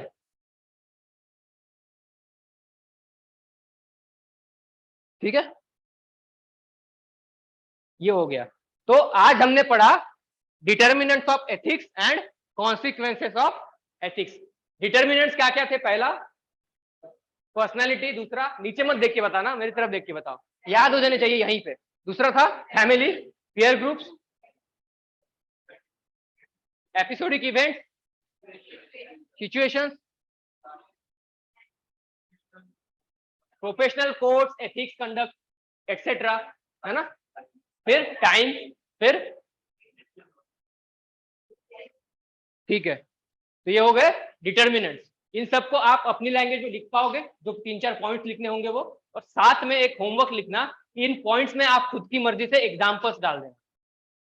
जैसे पर्सनालिटी में क्या डालोगे कि आपकी पर्सनालिटी से क्या क्या एथिकल वैल्यूज कैसे इनकलकेट हुई, फिर फैमिली से कौन सी वैल्यूज इनकलकेट हुई, फिर पीयर ग्रुप से आप कौन सी, जैसे आपका जो भी पीयर ग्रुप होगा उससे आपने कौन सी वैल्यू सीखी, वहां पे आपके नोट्स में इंक्लूड करना है इन सब चीजों को। ठीक है, वहां पे लिख लो कि मुझे घर जाके इनके एग्जाम्पल्स भी लिखने हैं, मैं अगली क्लास में चेक करूंगा।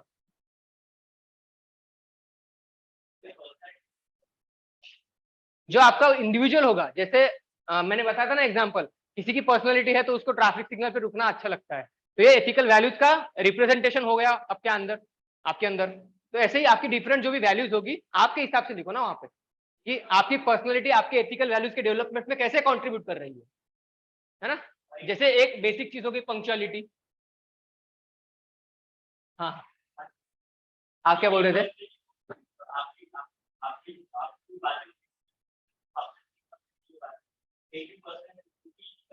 हाँ हाँ हाँ, बिल्कुल बिल्कुल, ये तो पर्सनालिटी का कंट्रीब्यूशन हो गया ना।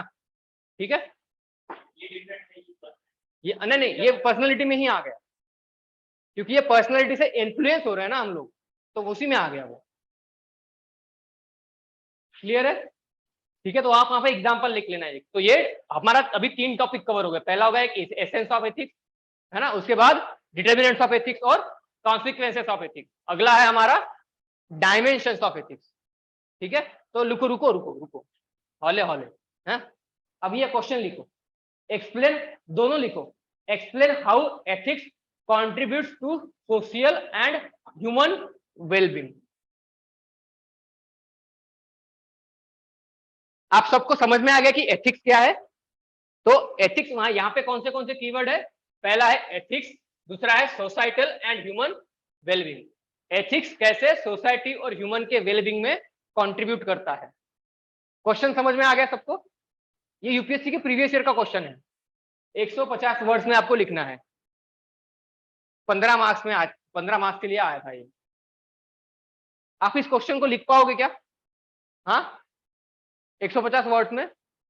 तब अगला लिखो, all human beings aspire for happiness, do you agree?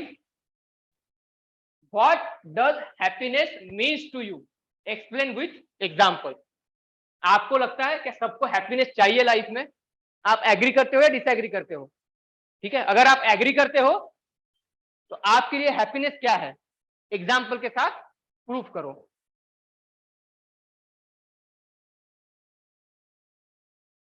ठीक है, ये क्वेश्चन कहां से आया? जो हमें सोसाइटी पे कॉन्सिक्वेंस पड़ा था ना हैप्पीनेस, वहां से ये क्वेश्चन आया। तो क्वेश्चन ऐसे ही आएंगे, इसलिए मैंने बोला कि आप हर एक कंपोनेंट का एग्जाम्पल सभी से बना के रख दो, पता नहीं कौन सा कंपोनेंट कब पूछ ले वो लोग, तो जब भी पूछेंगे तो आपका ऑलरेडी प्रिपेयर रहेगा ना ये। ठीक है, तो ऐसे हम अप्रोच डेवलप करेंगे यूपीएससी के लिए एथिक्स का। तो ये दो क्वेश्चंस आपको लिख के लाने हैं नेक्स्ट क्लास में। मैं डिस्कस करूंगा स्टार्टिंग के 10 मिनट या फिर 15 मिनट, मतलब अगर कल लाओगे लिख के तो कल के क्लास में स्टार्टिंग के 10-15 मिनट हम लोग इसी क्वेश्चन को डिस्कस करेंगे। ठीक है, दो क्वेश्चन को लिख के लाना है आपको, दोनों को 150 वर्ड्स में। और वर्ड्स कैसे काउंट करते पता है ना? जब आप एक लाइन लिखते हो, लाइन में कितने वर्ड्स हैं उसके हिसाब से जितनी भी लाइन लिखोगे मल्टीप्लाई कर देना। और यूपीएससी एक चीज का हमेशा ध्यान रखती है कि जितना आपको बोला गया है ना 150 वर्ड, तो कोशिश करना कि 150 वर्ड्स ही लिखो, मैक्सिमम 160 होने चाहिए। पर बहुत ही लिख दिया, 250 लिख दिए, इतना मत करना, क्योंकि वो लोग मार्क्स काटते हैं उस चीज का, है ना? लिमिट में रखा करो, मतलब क्योंकि नॉलेज तो हमारे पास बहुत होगा, आप इतना सारी चीजें पढ़ते हो, अल्टीमेट क्या है, आपको उस नॉलेज को ठीक से रिप्रेजेंट करना है लिमिटेड पार्ट में। ठीक है, तो ये दोनों टॉपिक क्लियर है सबको? ठीक है, 5 मिनट का ब्रेक लेते हैं, फिर अगला पोर्शन शुरू करते हैं। अगला है डायमेंशन ऑफ एथिक्स।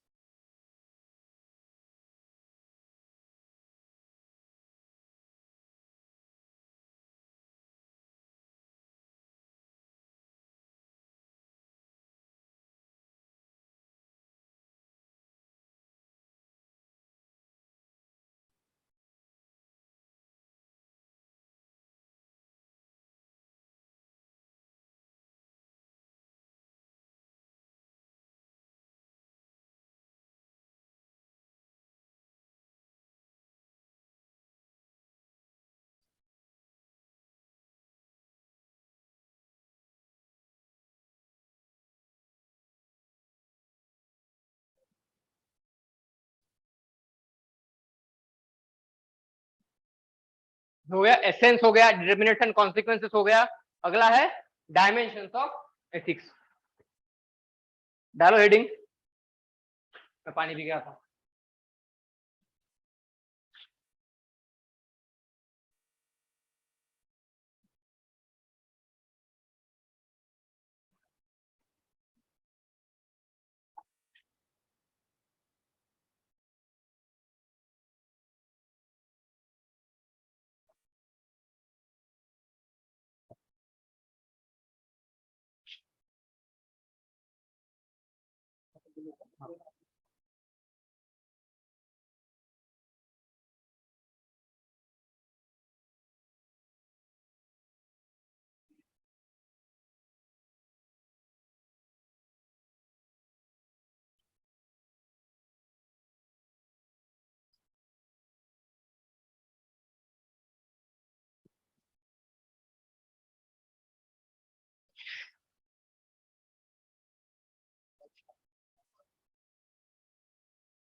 ये बहुत इंपॉर्टेंट टॉपिक है, dimensions of ethics.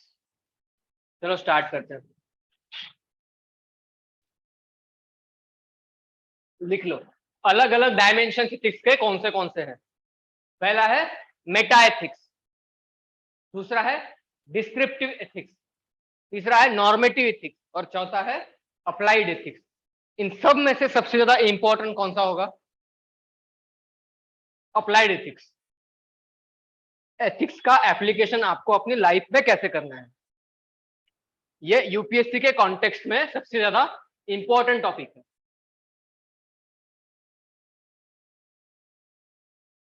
Meta ethics, normative ethics, descriptive ethics and applied ethics.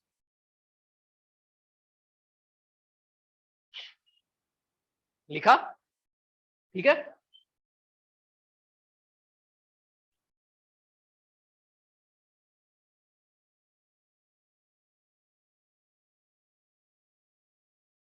आपने हेडिंग डाल दी, मतलब 4 पार्ट कर दिए थे ना वहां पे। उसके बाद एक काम करना, इसमें लिखना नॉर्मेटिव एथिक्स में ऐसे डिवाइड करके लिखना। नॉर्मेटिव एथिक्स हेडिंग डालो, उसके 2 डिवीजन करो, एक तो एजेंट थ्योरी, दूसरा है एक्शन थ्योरी। एक्शन थ्योरी के फिर से 2 डिवीजन करो, उसमें लिखो डीओंटोलॉजी और टेलियोलॉजी। उसके बाद टेलियोलॉजी के अलग अलग डिवीजन करो, उसमें लिखो यूटिलिटेरियनिज्म, कॉन्ट्रैक्टेरियंस, कंटेम्पररी कॉन्ट्रैक्टेरियंस और फेमिनिस्ट या फिर एथिक्स और एथिक्स ऑफ केयर। ये लिख लो।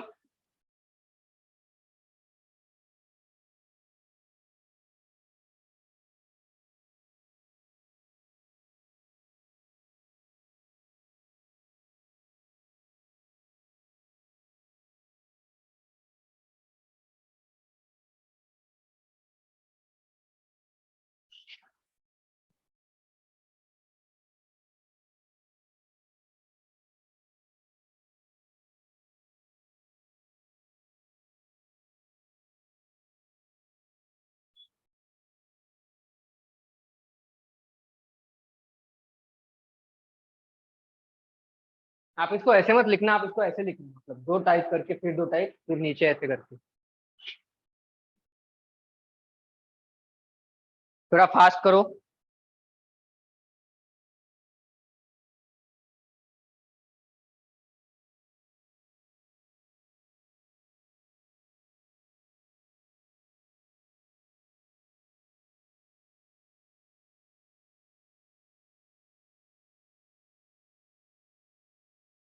हो गया सबका?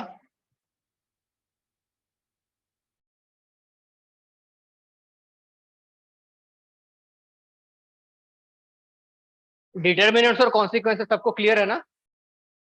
बेसिक था, उसमें कोई मतलब उतना नहीं था, बेसिक ही था।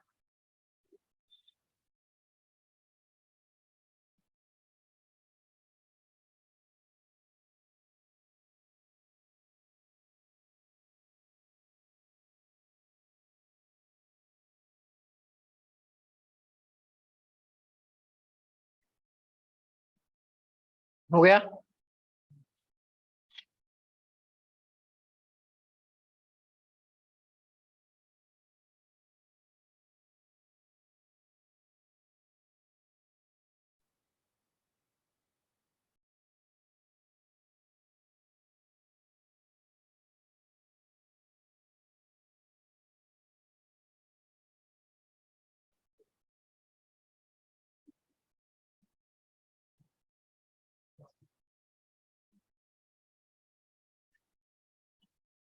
इसको लिखो बाद में। अप्लाइड एथिक्स में अलग अलग ब्रांचेस कौन सी है? पहला है professional ethics, media ethics, sports ethics, environmental ethics, health ethics और फिर बायो एथिक्स, मेडिकल एथिक्स, फिर वाइल्ड लाइफ एथिक्स। ये तो कुछ मेजर मेजर टाइप्स बताए हमने, इसको बहुत ही वास्ट एरिया है अप्लाइड एथिक्स का। गवर्नेंस में भी एथिक्स अप्लाइड होता है, उसका भी अलग टाइप है, पर ये बेसिक चीजें आप लिख लो।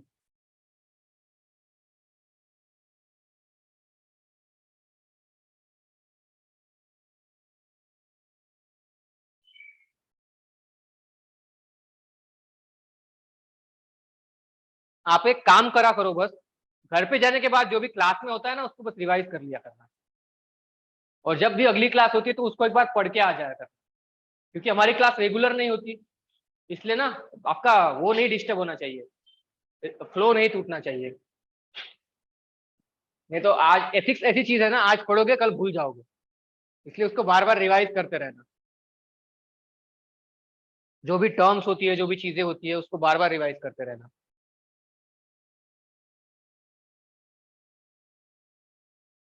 हो गया? फास्ट करो, देखना है हमें सबको ये क्या क्या है, क्या क्या चीज है ये, मेटा एथिक्स क्या है, डिस्क्रिप्टिव एथिक्स क्या है।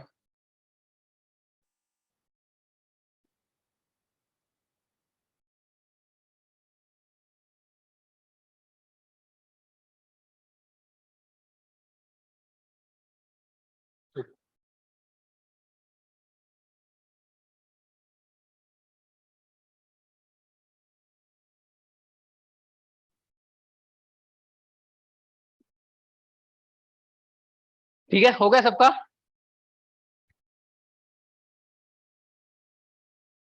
लिख लिया सबने इन सबको? क्लियर है? उसके बाद हेडिंग डालो, मेटा एथिक्स।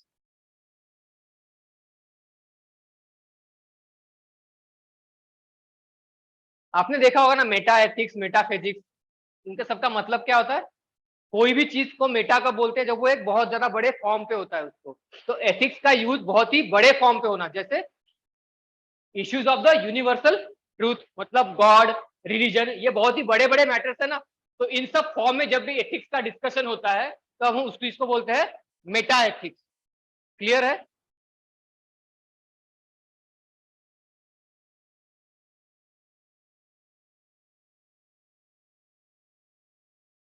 मतलब जब भी कोई बड़ी बड़ी चीजें हैं जैसे गॉड है, उनके ऊपर जो भी डिसीजन लेने होंगे वो अपने आप में ही बहुत बड़ा डिसीजन है ना। जैसे एक मूवी आई थी ना, ओ माय गॉड, बड़ी देखी होगी आपने। उसमें जो भी डिसीजन होता है वो सोसाइटी के कितना खिलाफ होता है। मतलब कोई डिसीजन लेना या नहीं लेना उसके मतलब पूरी डिपेंड करती है। जैसे कोई भी वो होता है ना, जैसे राम रहीम हो गया, आसराम जी हो गए, है ना, इनके ऊपर जब किसी जज को डिसीजन लेना होता होगा तो ये एक अपने आप में कितना बड़ा डिसीजन होता होगा, क्योंकि ये डिसीजन अपने आप में किसी चीज को, बड़ी चीज को रेटिफाई करने वाला होता है। तो जितना भी एथिकल वैल्यूज जब किसी बड़े चीज के उसमें कॉन्टेक्स्ट में यूज करते हैं तो उसको बोलते हैं हम लोग मेटा एथिक्स। क्लियर है ना? जब किसी बड़ी कंसेप्ट के लिए एथिक्स का यूज होता है तो उसको बोलता है मेटा एथिक्स, जैसे रिलीजन, गॉड, इन सब के कॉन्टेक्स्ट में, ऐसे बड़े बड़े कॉन्टेक्स्ट में। मतलब यहाँ पे क्या होता है, जो फंडामेंटल एब्स्ट्रैक्ट होता है ना किसी चीज का, जो बेसिक चीज होती है, जैसे रिलीजन की बेसिक चीज क्या है? भगवान, है ना। तो जो बेसिक एब्स्ट्रैक्ट होता है उस चीज को डिफाइन करने के लिए जिस एथिक्स का, जिस कॉन्टेक्स्ट में हम लोग यूज करते हैं उसको बोलते हैं मेटा एथिक्स। मेरी आवाज आ रही है लास्ट तक? अगला लिखो, डिस्क्रिप्टिव एथिक्स। मेटा एथिक्स लिखा आपने? लिख लो, अगर किसी ने नहीं लिखा होता लिख लो, इतना लिखना बस। लिखो, Meta ethics deals with the issues of universal truth, deals with the issues of universal truth,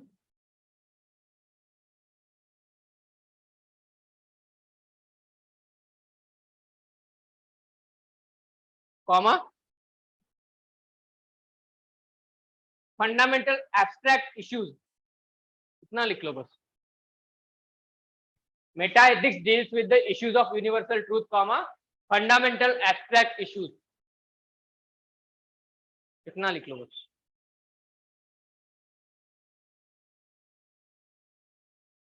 ठीक है,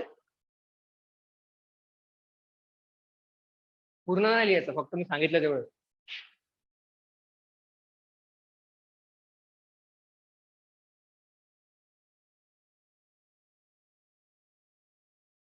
उसके बाद लिखो डिस्क्रिप्टिव एथिक्स।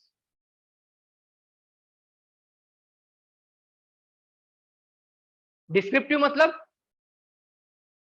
सब्जेक्टिव, अलग अलग होना। देखो जितनी भी सोसाइटी है, जितने भी ग्रुप्स है, जितने भी रीजन है, सबके एथिक्स अलग अलग है। तो उन सबको हम किस चीज में काउंट करेंगे? डिस्क्रिप्टिव एथिक्स में। मतलब मैं बोलूंगा कि पंतप्रधान नरेंद्र मोदी कैसे पंतप्रधान है, इसे बोलूंगा तो ये बोलूंगा कुछ इसका कुछ अलग व्यू होगा, इनका कुछ अलग होगा, उनका कुछ अलग होगा, तो सबका व्यू उसके बारे में अलग अलग होगा ना। तो सब उसका डिस्क्रिप्शन अलग अलग फॉर्म में देंगे। मैं पूछूंगा कि मैं कैसे पढ़ाता हूँ, तो आप सब लोग कुछ ना कुछ अलग अलग लिखोगे ना, तो आप उस चीज को अलग अलग फॉर्म में डिस्क्राइब कर रहे हो। ठीक है, वैसे ही किसी इंडिविजुअल का, किसी सोसाइटी का, किसी कंट्री का एथिक्स अलग अलग होता है, तो उसको बोलते हैं हम लोग डिस्क्रिप्टिव एथिक्स। क्लियर है? लिख लो। it deals with the it deals with what people actually believe.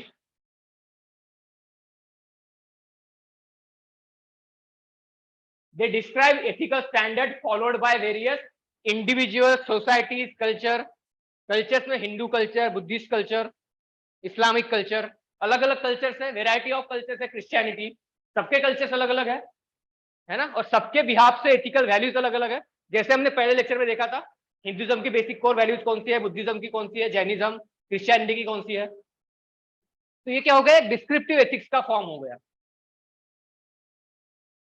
Applied ethics के बाद में सबसे ज्यादा इंपॉर्टेंट यही है, और नॉर्मेटिव भी है, नॉर्मेटिव भी बहुत इंपॉर्टेंट।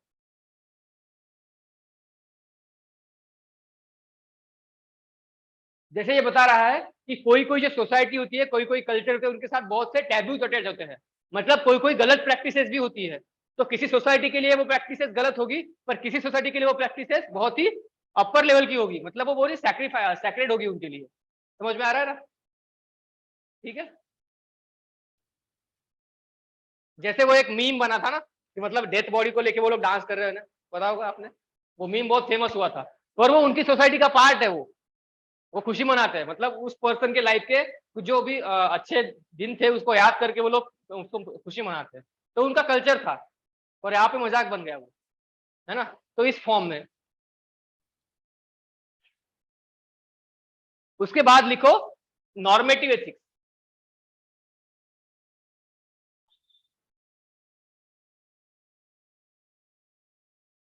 नॉर्मेटिव एथिक्स तो नाम में ही लिखा हुआ है, नॉर्म्स, मतलब जो भी नॉर्म्स है, रूल्स है, रेगुलेशंस है, उसके ऊपर किसको कैसे बिहेव करना है। Normative ethics deals with the norms और set of considerations how one should act, मतलब कोई भी किसी भी नॉर्म में कैसे एक्ट करेगा।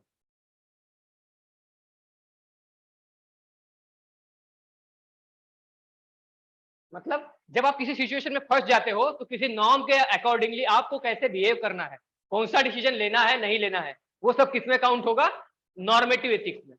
नॉर्मेटिव के नाम में ही है नॉर्म, नॉर्म मतलब रूल्स या फिर रेगुलेशन, किसमें, जब आपको कोई डिसीजन लेना है उसमें आप कैसे फॉलो करोगे।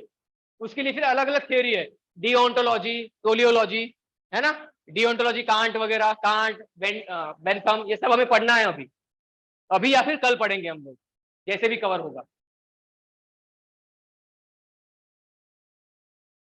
नॉर्मेटिव एथिक्स का दूसरा भी नाम है पर्सपेक्टिव एथिक्स, मतलब किसी नॉर्म को, किसी रूल को लेके हर एक का पर्सपेक्टिव अलग अलग हो सकता है ना। जैसे ट्रिपल तलाक हो गया, मैंने इनसे पूछा, ये बोला बहुत अच्छा है, ये बोले कि नहीं सर बहुत बुरा है लॉ, है ना। मतलब किसी नॉर्म को लेके आपका पर्सपेक्टिव अलग अलग हो सकता है, और उसी के बिहाफ पे आपको डिसीजन लेना होता है। ठीक है, लिखा सबने? क्लियर है? अपनी अपनी लैंग्वेज में लिखो, शॉर्ट में लिखना, क्योंकि नोट्स हमेशा शॉर्ट और क्रिस्प होनी चाहिए। हम कभी भी उसको 15-20 मिनट से रिवाइज करते आना चाहिए उसको।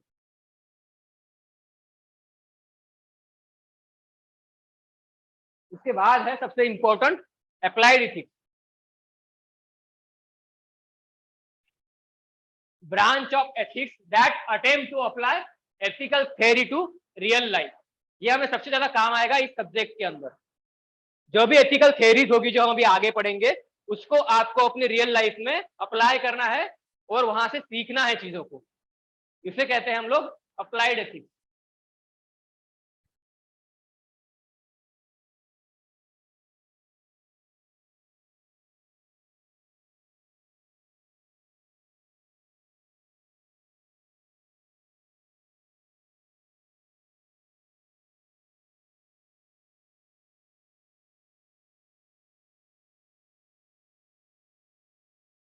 इतना ही लिखना था उसमें कि applied ethics is the branch of ethics that attempt to apply ethical theory into real life situation, इतना लिखना है बस।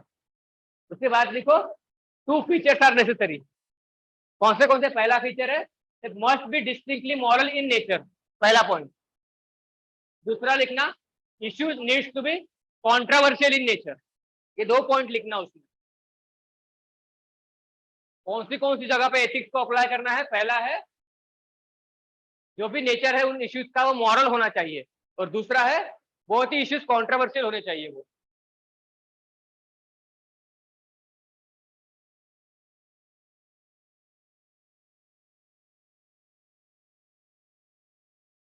पूरा नहीं लिखना है, शॉर्ट में लिखना है।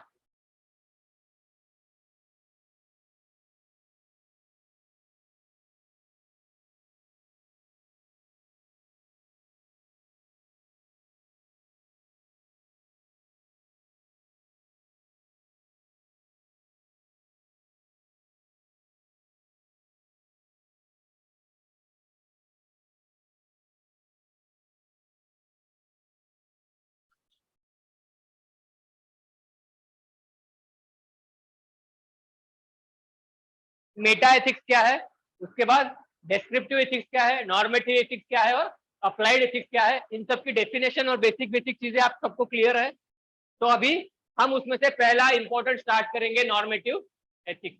इसके हमने 2 डिवीजन किए थे, एक तो एजेंट और दूसरा एक्शन, ठीक है।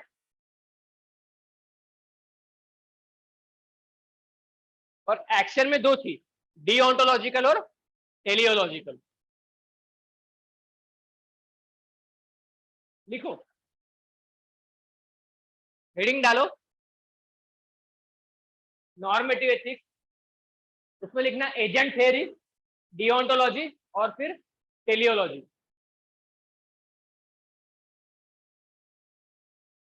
एजेंट थ्योरी क्या बताती है कि किसी भी पर्सन की पर्सनालिटी या फिर कैरेक्टर, उसकी वैल्यूज के हिसाब से वो चीजों को कैसे हैंडल करता है या फिर सिचुएशन को कैसे डील करता है। मतलब जो भी आपकी पर्सनालिटी होगी, जो भी आपके एथिकल वैल्यूज आपने आज तक गेन किए होंगे आपके डिटरमिनेंट के हिसाब से, उसके हिसाब से आप किसी भी सिचुएशन में कैसे एक्ट करते हो, ये बोलता है एजेंट एथिक्स, एजेंट थ्योरी बोलती है। अगली थ्योरी है डीओंटोलॉजी। डीओंटोलॉजी किसने दी थी? कांट, इमैनुअल कांट एक फिलोसोफर का नाम है। उनके हिसाब से जो भी आपका अल्टीमेट एम है, जो भी रिजल्ट आपको किसी चीज से गेन करना है, वो कैसे होना चाहिए? रिजल्ट आपका आए ना आए, पर जो भी आप मीन्स उसके लिए यूज कर रहे हो वो हमेशा अच्छे होने चाहिए। इसी का एक एग्जांपल किसने यूज किया था? महात्मा गांधी ने किया था। उनका बोलना था कि आपका रिजल्ट अच्छा आए ना आए, पर आप जो भी चीजों को उसमें यूज कर रहे हो वो हमेशा अच्छी होनी चाहिए, ठीक है। एग्जाम तो पास करना है, नहीं करना है, पर एग्जाम पास करने के लिए पहले हमें पढ़ना है, चीटिंग नहीं करनी है ना। मतलब मीन्स हमें हमेशा अच्छे रखने हैं, है ना। हमें रीच तो बनना है, पर रीच बनने के लिए हमें गलत प्रैक्टिसेस का यूज नहीं करना है, मेहनत करके खुद से कमाई से रीच बनना है। एजेंट वाला, एजेंट मतलब है कोई पर्सनालिटी, खुद की पर्सनालिटी के बेसिस पे आप जब किसी चीज में डिसीजन लेते हो आपके पर्सनल ट्रेट्स के हिसाब से, तो उसको बोलते हैं हम लोग एजेंट थियरी। दूसरा पहला था, फिर दूसरा था ये एक एजेंट थी और दूसरा एक्शन थी। एक्शन के 2 टाइप है, डीओंटोलॉजी और टेलियोलॉजी। डीओंटोलॉजी का सिद्धांत किसने दिया था? इमैनुअल कांट ने दिया था। उसने क्या कहा था? अगर कोई किसी चीज को आपको पाना है, किसी चीज को आपको अचीव करना है, तो उसके लिए आपकी जो मीन्स है, मतलब जो प्रोसेस आप फॉलो करोगे, वो प्रोसेस एथिकल होनी चाहिए, गलत नहीं होनी चाहिए, ठीक है। कांड का मतलब यह है कि अगर कोई पर्सन टेररिस्ट भी है, अगर वो कल न्यूक्लियर बॉम्बिंग कर भी रहा है, तो आज आप उसको नहीं मार सकते, समझ रहे हो। किसी किसी एजम्पशंस पे अगर किसी पर्सन को मार रहे हैं तो वो अनएथिकल है। इस तरीके के हिसाब से, कांट के हिसाब से वो चीज गलत है, ठीक है। और तीसरा लिखो, टेलियोलॉजी। ये किसने दी थी? बेंथम या फिर जेएस मिल ने। इनका क्या मतलब है?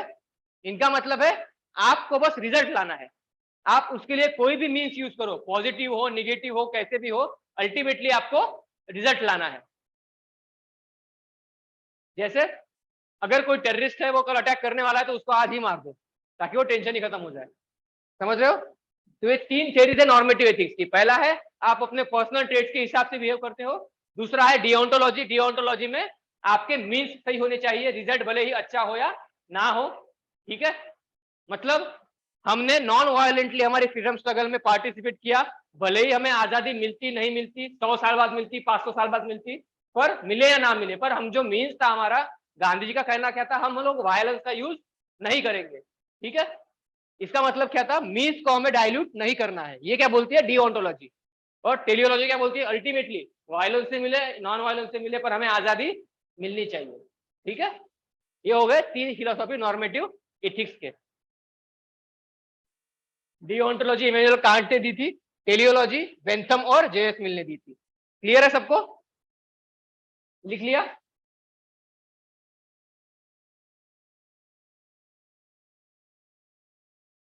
ये तो हमने लिख ही लिया है ना, इसको हम आगे एक्सप्लेन करेंगे। ठीक है, या फिर इसका बेसिक बेसिक मैं बता देता हूं आपको। यूटिलिटेरियनिज्म ये किसने दिया था, by Bentham and JS Mill. Bentham और जेएस मिल का नाम आप लोग आपने सुना है कभी, हिस्ट्री में सुना होगा, या फिर पॉलिटी जिनका ऑप्शन है वहां पे उन्होंने पढ़ा होगा, है ना।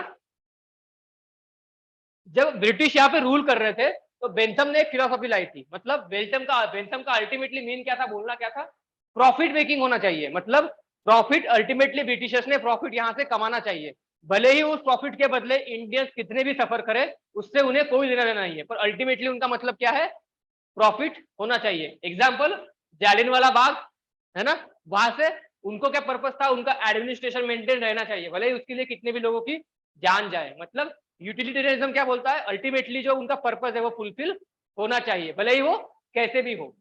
ठीक है, तो ये बहुत ही रूड बिहेवियर, मतलब रूड बोल सकते हैं इस थ्योरी को, है ना।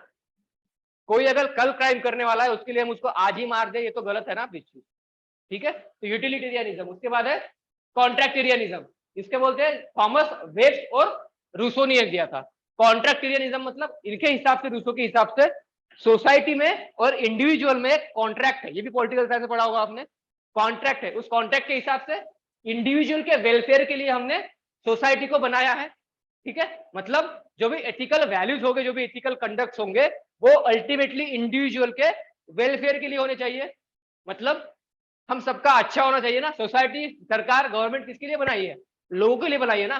तो लोगों का काम क्या, सरकार का काम क्या होना चाहिए, लोगों का वेलफेयर करना। ये कौन सी बोलती है, कॉन्ट्रैक्टेरियनिज्म। मतलब सोसाइटी और इंडिविजुअल के बीच में क्या है, कॉन्ट्रैक्ट है। सोसाइटी किसके लिए बनी हुई है, इंडिविजुअल के वेलफेयर के लिए बनी हुई है।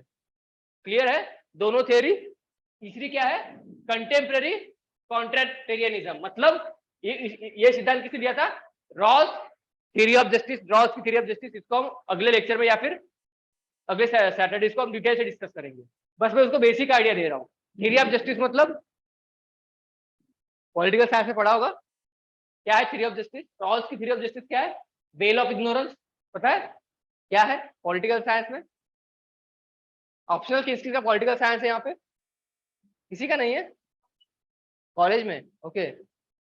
ऑप्शनल क्या क्या है साहब सबका, अभी डिसाइड नहीं किया, क्या है Kunal, sociology, political science, sociology, anthropology, good, philosophy, decide नहीं किया, मोस्ट प्रोबेबली ज्योग्राफी, सोशियोलॉजी, ठीक है। सोशियोलॉजी में भी अलग अलग कैसी थेरीज होंगी पहले पेपर में, वहां पे आपको पढ़ना पड़ेगा ये सब। तो ये थ्योरी ऑफ जस्टिस है। जस्टिस का मतलब ये है कि बेसिकली जो भी सोसाइटी के कंपोनेंट्स है वहां पे सबको जस्टिस इक्वली मिलना चाहिए। ठीक है, ये बोलते हैं रॉल्स। इनकी थ्योरी हम लोग डिटेल से डिस्कस करेंगे बाद में, मैं आपको बेसिक बता रहा हूँ। और आखिरी है कंटेम्प्रेरी फेमिनिस्ट इथिक्स। फेमिनिज्म मतलब वुमेन सेंट्रिक जो भी इथिक्स होता है उनको बोलते हैं फेमिनिज्म। वुमेन्स में एक क्वालिटी कॉमन होती है, वो कौन सी होती है, केयर की क्वालिटी, है ना, है ना। हर एक वुमेन में केयर करने की क्वालिटी कॉमन मिलेगी आपको, भले ही वो मदर हो, मतलब बेटी हो, कोई भी हो, केयर की क्वालिटी उनमें कॉमन होती है, इसीलिए उस क्वालिटी को अलग से फेमिनिज्म करके नाम दिया, मतलब फीमेल से बना फेमिनिज्म। ये जो एथिक्स है वो बेसिकली केयर वैल्यूज को कंट्रीब्यूट करता है इस चीज में। ये सब उन्होंने बेसिक बेसिक देखा। उसके बाद है एजेंट एक्शन थ्योरी, लिख सकते हो तो लिखो। जो हेडिंग डाला था ना हमने, पहला क्या था, एजेंट और एक्शन थ्योरी। उसमें जो एजेंट थ्योरी थी वो किस पे एम्फेसिस करती है? ह्यूमन के कैरेक्टर पे एम्फेसिस करती है। जैसे यहाँ पे एग्जांपल दिया हुआ है एरिस्टोटल। एरिस्टोटल के बारे में आपने सबने पढ़ा है ना? अरस्तु बोलते हैं उसको हिंदी में। मतलब दिखने में बोलते हैं कि ये बहुत ही मतलब गंदा दिखता था, पर इसकी जो थॉट्स थे, इसके जो विचार थे वो बहुत ही ज्यादा मतलब उस टाइम के हिसाब से बहुत ही ज्यादा अच्छे थे। जैसे इनके जो थॉट्स थे, इनसे बहुत जो यूथ है वहां का, वो भी बहुत ज्यादा मतलब हैप्पी रहता था, मतलब उनसे इंटरेक्शन करना पसंद करता था। पर इन्होंने कुछ ऐसी बातें बोल दी जो वहां के चर्च को मतलब ऑब्जेक्शनेबल लगी, तो इसलिए वहां के चर्च ने उनको बोला कि आपको एक दिन जाके वो जो जहर का प्याला होता है वो पीना है। मतलब इनको डेथ की पनिशमेंट दे दी थी। ठीक है, तो इनका चेला था, मतलब इनका स्टूडेंट था प्लेटो। प्लेटो पढ़ा होगा ना? ठीक है, प्लेटो ने क्या किया, सारा इंतजाम कर लिया कि एरिस्टोटल को हमको भगाना है जेल से। पूरी उसने प्लानिंग कर ली थी। वो जाके अपने एरिस्टोटल के पास गया, उसने बोला कि सर जी सब रेडी है, आप भाग सकते हो। पर एरिस्टोटल ने बोला अगर मैं आज भाग गया, ठीक है, तो जो भी मेरी, मैं जिंदा तो बच जाऊंगा, पर मेरी जो भी टीचिंग्स है सोसाइटी को वो सारी खत्म हो जाएगी। तो उसने बोला कि मैं जहर का प्याला पीना पसंद करूंगा, पर यहाँ से भागना पसंद नहीं करूंगा। मतलब यहाँ पे क्या किया उसने, खुद की जान से भी ज्यादा जो अपनी वैल्यूज थी, उसकी जो पर्सनल वैल्यूज थी, जो पर्सनल बिलीफ थी, उसको उसने इंपॉर्टेंस दिया। ठीक है, तो जो एजेंट थ्योरी है वो भी यही कहती है। ठीक है ना, क्या बोलती है? About emphasis of human character, है ना? मतलब एक गुड कैरेक्टर जो है उसको बिल्ड करने की तरफ ये लोग इंडिकेशन करते हैं। इसके अरिस्टोटल के एग्जांपल से आपको समझ गया एजेंट थ्योरी क्या होगी, है ना? जो आपका कैरेक्टर मेकिंग है उसके हिसाब से आपको एथिकल वैल्यूज को डिसीजन लेना पड़ेगा। ठीक है, दूसरी है एक्शन थ्योरी। मतलब एक्शन मतलब आपको वहां पे जो एक्शन है ह्यूमंस की उससे डिसाइड करना है। मतलब क्या होगा इसका मतलब, क्या होगा पढ़ो।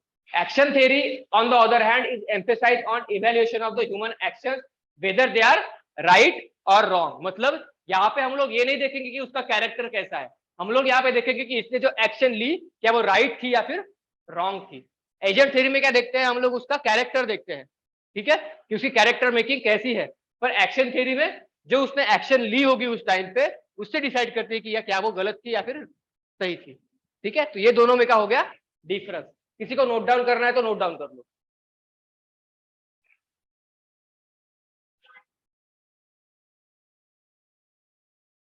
एक्शन थ्योरी में तो ब्रॉड थ्योरीज है, जैसे डिओन्टोलॉजी और टेलियोलॉजी, वो हम लोग आगे देखेंगे।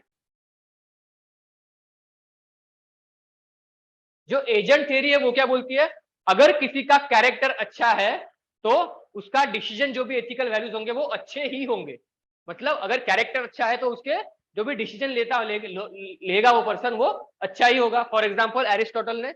और एक्शन थ्योरी क्या बोलती है, जरूरी नहीं है कोई पर्सन का कैरेक्टर अच्छा है तो अच्छे डिसीजन ही लेगा। वो अच्छा डिसीजन लिया या नहीं लिया वो हम उसके डिसीजन से देखेंगे। अगर उसने राइट डिसीजन लिया तो उसका कैरेक्टर अच्छा होगा, अगर रॉन्ग होगा तो उसका कैरेक्टर बुरा होगा। फर्क समझ में आ गया दोनों में का, है ना? ठीक है, और अब आती है एक्शन थ्योरी। मतलब उसके एक्शन से हम लोग डिफाइन करेंगे। तो एक्शंस कैसे होंगे, कोई जो अल्टीमेट एम को पाएगा वो अच्छे कर्मों को करके पाएगा या फिर बुरे कर्मों को करके पाएगा, जो भी जैसे भी होगा। तो उसके एक्शन के हिसाब से उनको हम दो पार्ट में डिवाइड करते हैं। ये लिख लिया सबने? क्लियर है सबको? जो पहला है one led by Immanuel Kant, बोला ना मैंने कैंट, उसमें क्या बोलता है, human action itself is action should be right. मतलब जो भी एक्शन ह्यूमन लेगा वो एथिकली कोड्स के अंदर होनी चाहिए। मतलब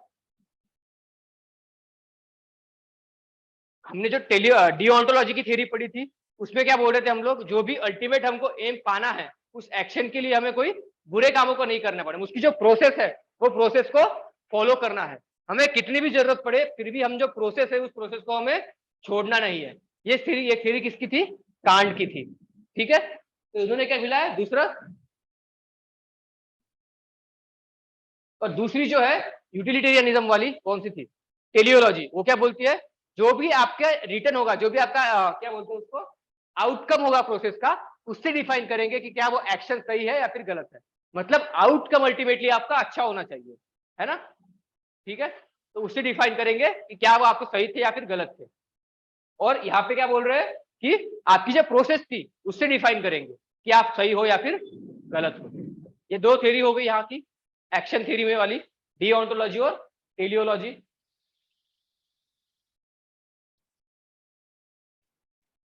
सेम है। एजेंट में क्या होता है, आपका कैरेक्टर इवेल्युएट होता है, और एक्शन में क्या होता है, आपके एक्शन इवेल्युएट होते हैं, आउटकम जो है वो इवेल्युएट होता है। वहां पे बैंथम का क्या कहना था, अल्टीमेटली प्रॉफिट होना चाहिए, मतलब अल्टीमेटली जो एंड है उसका रिजल्ट हमें आउटकम मिलना चाहिए, भले ही वो हम कैसे भी लाए, पर आउटकम हमें वहां पे मिलना चाहिए, ठीक है। पर एजेंट थ्योरी क्या बोलती है, कैरेक्टर अच्छा होना चाहिए, कैरेक्टर अगर अच्छा होगा तो ही आपका रिजल्ट भी अच्छा ही होगा, ठीक है।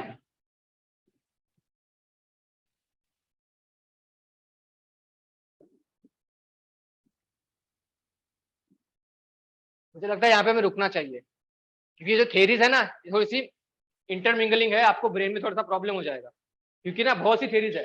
ये भी एजेंट एक्शन एरिस्टोटल की थेरी, फिर रूसो की थेरी अलग है ना, रूसो, फिर ऐसे बहुत से है, बेंथम, कांट, सबकी थेरीज अलग अलग है। तो इन थेरीज को हम लोग कल डिस्कस करेंगे, ठीक है।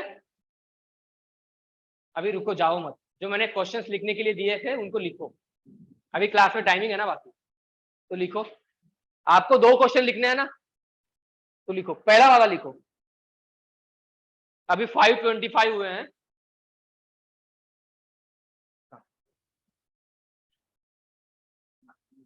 हाँ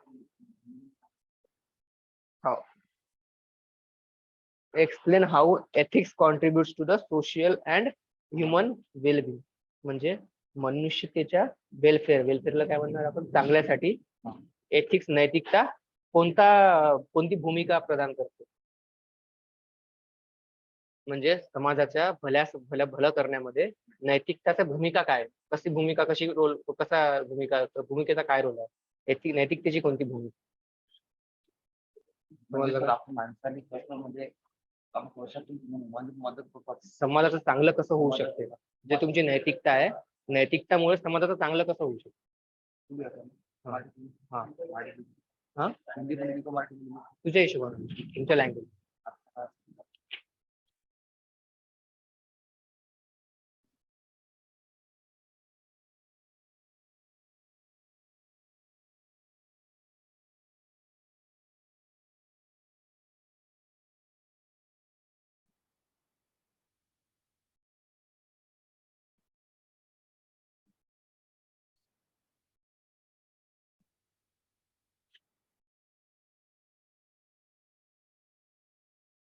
10 मिनट में लिख 10 मिनट में लिखना है आपको, 150 वर्ड्स में।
मोबाइल की बैटरीज निकाल लो बस, अब क्या कर सकते।